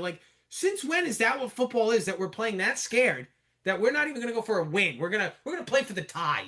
That's embarrassing. That's no balls, my friend. And we were just talking about this. I mean, LaFleur's 40 years old or something. I mean, he should have more ball sack than that.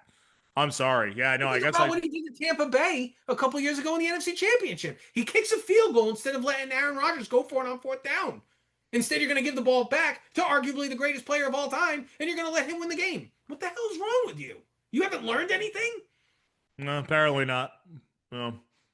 Maybe that's what's holding Green Bay back, boys and girls. Well, I will say he's a Shanahan tree guy. Those guys know how to lose. Yeah. Josh is not big on his head coach or the tree. I'm a big fan of the Sean McVay tree myself. Certainly not the Belichick one. But man, I tell you what, I'm kind of glad that I didn't stay up to watch that game because I think I would have threw something at my TV and destroyed it 40-40. How are you going to score 80 points and tie? And the worst part was, so you must not have seen the end of the Green Bay's possession. They ran a play, and I think there was 22 or 24 seconds left, and they're walking to the line, and they barely got the snap off. They throw it into the end zone. It hits off of Dallas's defenseman's back, hits the ground with 1 second left. Like, so they ran the end of the game so poorly that they almost didn't get a field goal. Like, I was losing my mind. Like, Chris Collinsworth was like, what are they doing? Like, it was so hard to watch. I'm like, you deserve to lose for playing like this. Did I not say about 10, 15 minutes ago, maybe, that there was a coaching problem in the league? Yeah. There's a coaching problem in the league. It's clear as day. Now, I'm not, you know me, I'm not like this huge Patriots fan, but it makes you appreciate what those Patriots teams did. Because that crap would have never happened. Never. Right? Never. Belichick or Brady would have known, no, we got to spike it. We got to do this. We got to do that. We got to have enough time.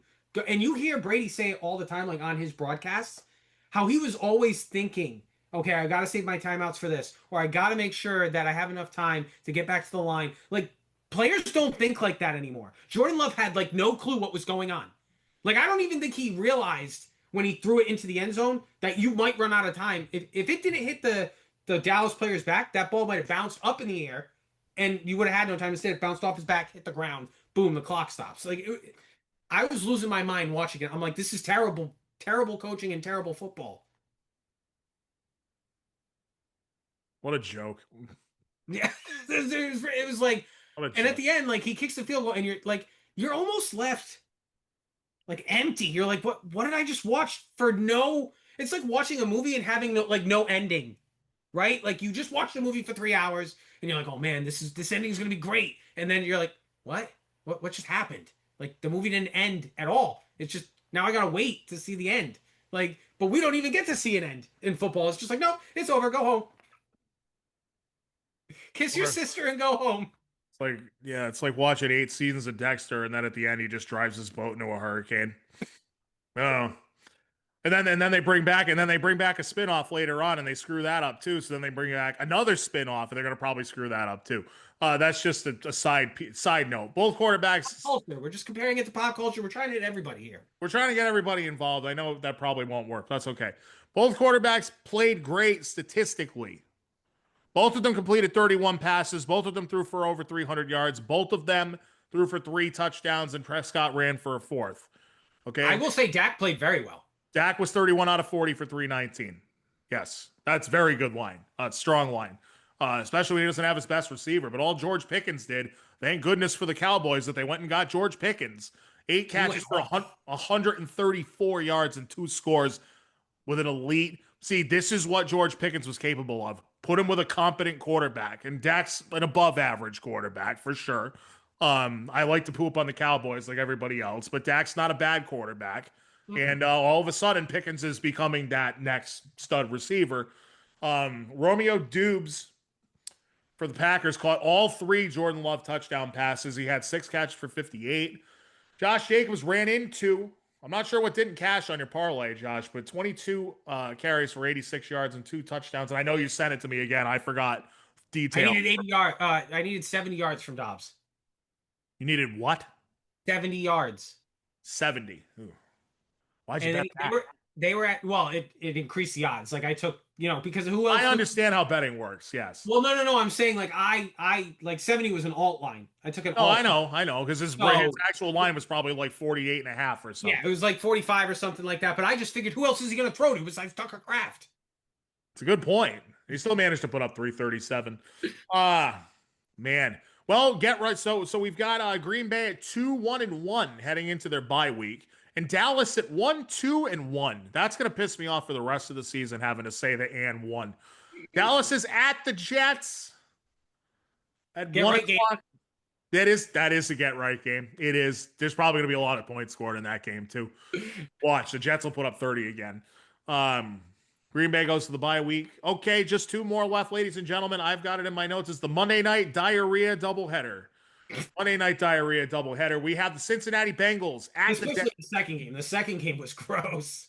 You're talking about Cincinnati at Denver. Yes, that game was gross. All right, so I'll do that 1 second then, since that was technically the second game. The New York Jets and the Miami Dolphins squared off in Miami.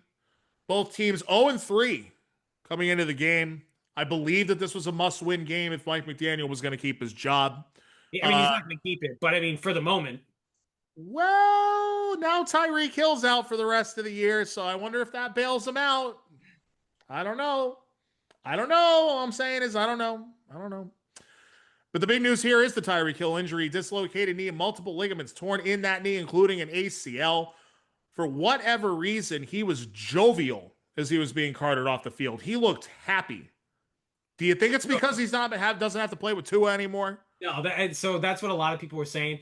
They actually like did a little piece of it on like piece on ESPN that they had spoken to doctors, and most doctors were saying like in that moment, his endorphins and everything, like he's in shock. He was literally like they say your body goes into shock when the injury like that happens. Like so he probably has like no recollection of what he was really doing. He was probably almost a little blacked out where he was just kind of they I wouldn't be surprised if they like drugged him right there on the field because they pop him in an air cast right away, and he looked like he was on cloud nine. No Yeah, one no one dislocates their knee and is on cloud nine. yeah, No yeah. one. He looked high as a bat. That's what Yeah, he's saying. absolutely. Yeah. They must have probably popped him one right there and been like, Yeah. all right, you'll be fine, Yeah, Tyreek.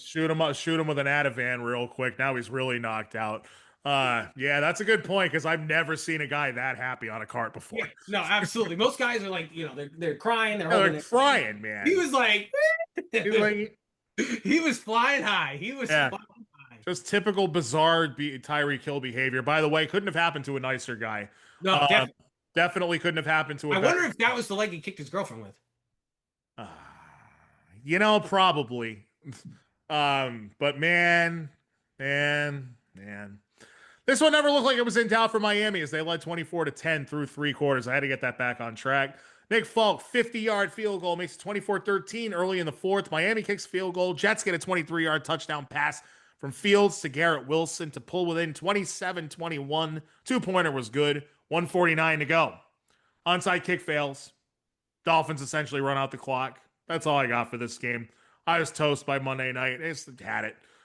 These are two crap games. At least this one had some scoring. They're bad primetime games for sure. I mean, granted, if Burrow was healthy, that game's probably a lot better. But yeah, Miami and New York, like, who's getting excited about that? Probably not even their fans either because they're both 0-3. Tua, 170 yards, 77 yards passing, 2 touchdowns to Darren Waller. Darren Waller, the retired, attempted to be rapper but wasn't good at it, so came back to football, and he has 2 touchdown catches in this game. Odd. I think he might make a big difference for them. I think he might too because they're going to need somebody at that position since they decided, oh, we're just going to trade Jonnu Smith. Anyway, Devon Achane, 99 yards on the ground on 20 carries and a touchdown. Hill had 6 catches for 67 in what will be his final game for quite some time. Jalen Waddle just 3 catches for 48. Other side, Justin Fields, 226 yards through the air, 81 yards on the ground, a touchdown both through the air and on the ground. Brees Hall, 111 total yards on 19 carries. And Garrett Wilson, 6 catches for 82 and a score. We've already mentioned both of these games. Miami will travel to 1-3 Carolina for a 1 o'clock kick.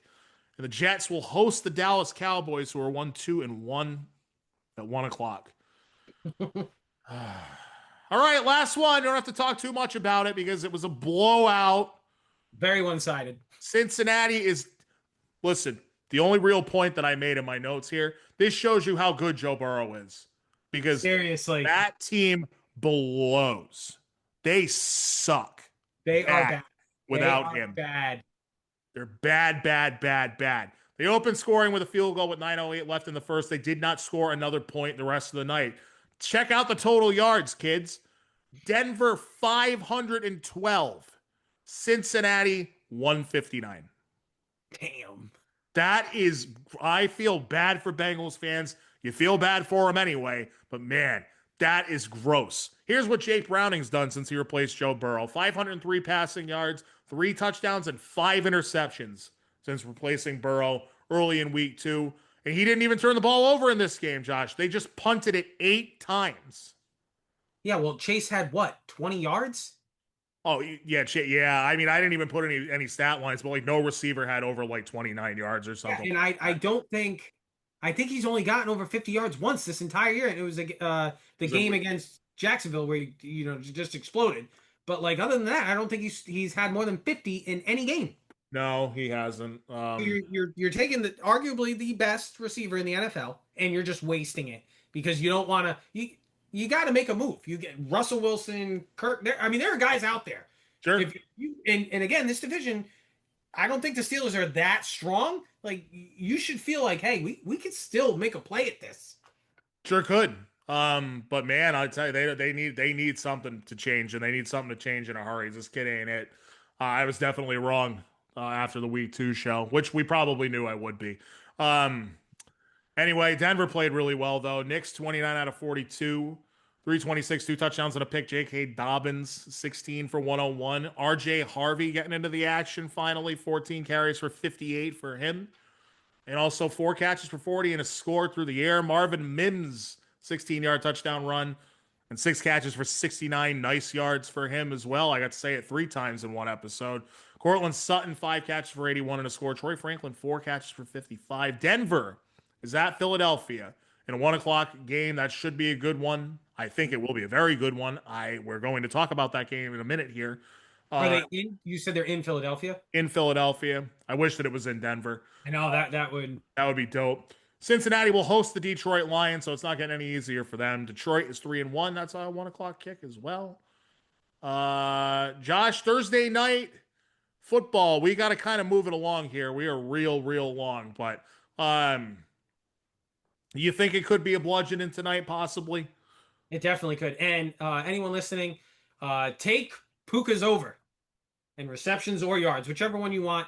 The Niners are notorious for letting him just pretty much run free and catch the ball. Like they did it when they had Cooper. They would let Cooper catch a bunch of them. They are never really good against Puka. So I would expect Puka to have a pretty big game tonight. I'm hoping I'm wrong, but when it comes to the Niners, I'm usually not. I am hoping for an anytime touchdown for Puka. My bets are already in for this game. Josh, it's an 8.5-point spread, which I find very juicy just because it's a Thursday night game. And just because, like you've said in the past, and I know the Niners are without their starting quarterback, but their backup's pretty good. I know, I can't believe I said it either. They're without their top 2 receivers, and they're without, technically their top 3, I guess, if you count Ayuk, and George Kittle as well. So, man, is the whole offense going to go through Christian McCaffrey in this game, or is Kendrick Bourne going to do something? Like, what's the path? Is there a path for the 49ers to win this game? Time of possession. Like, try to control the ball as much as you can. Keep it away from the Rams. Try to get some long drives. 3 points here, 6 points there. I don't expect them to probably score over 20. I wouldn't. If they did, I'd be shocked.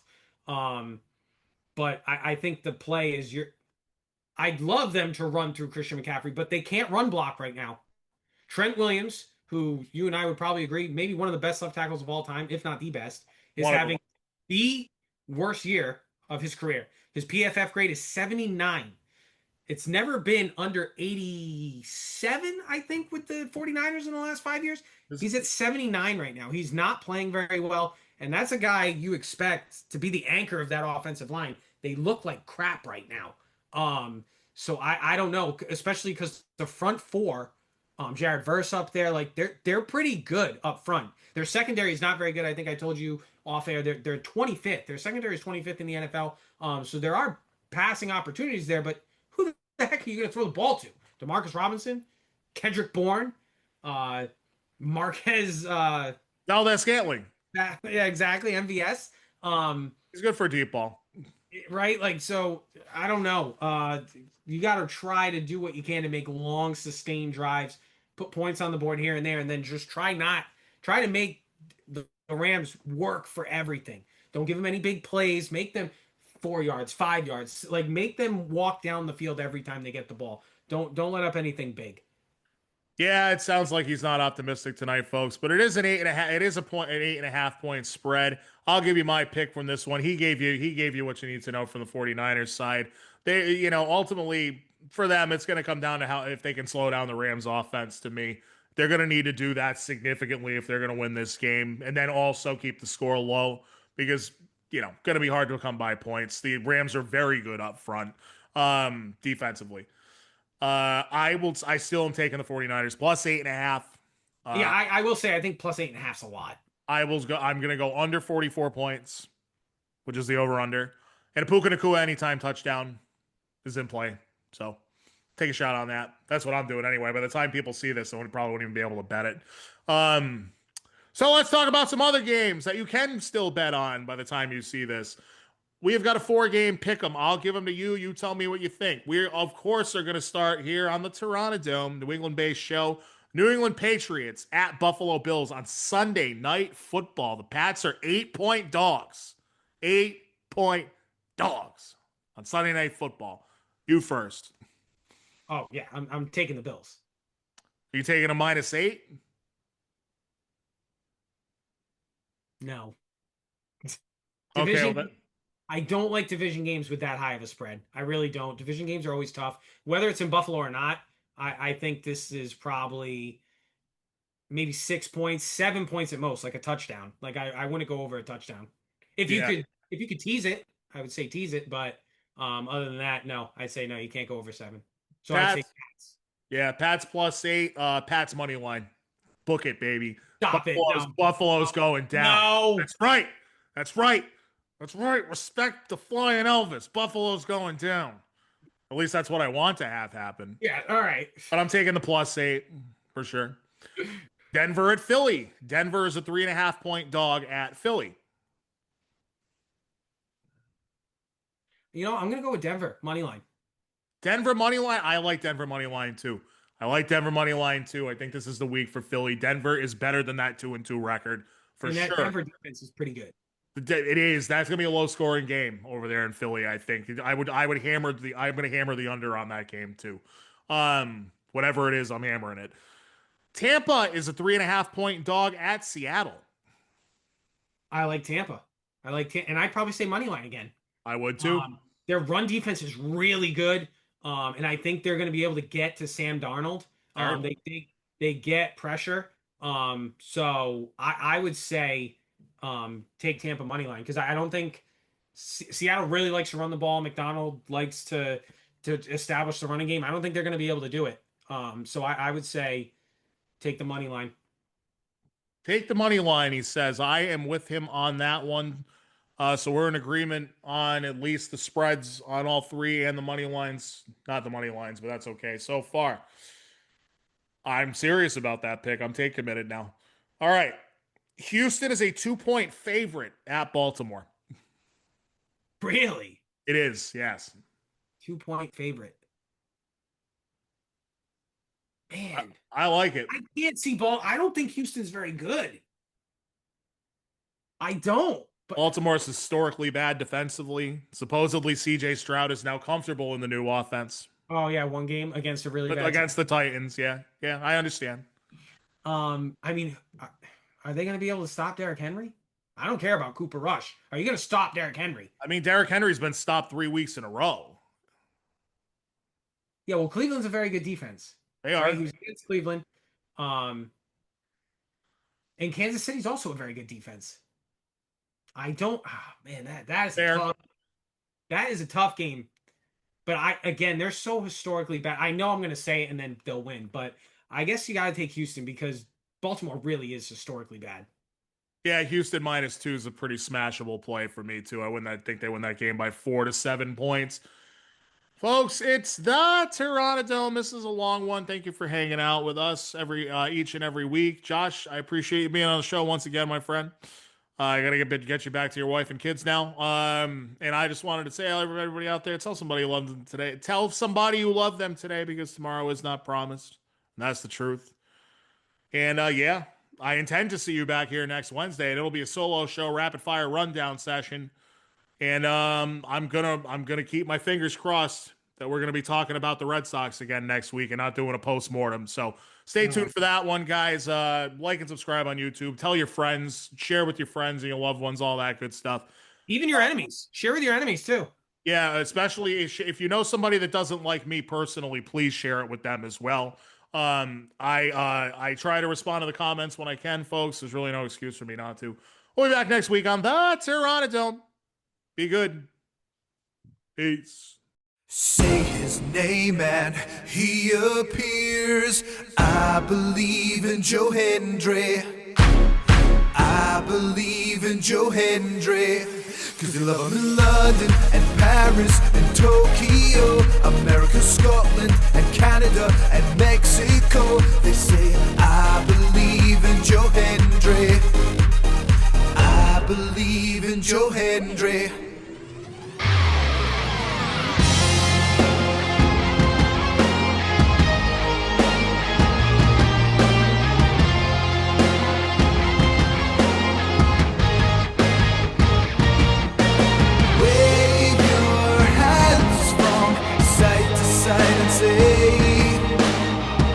I believe in Joe Hendry. Joe Hendry is so prestigious.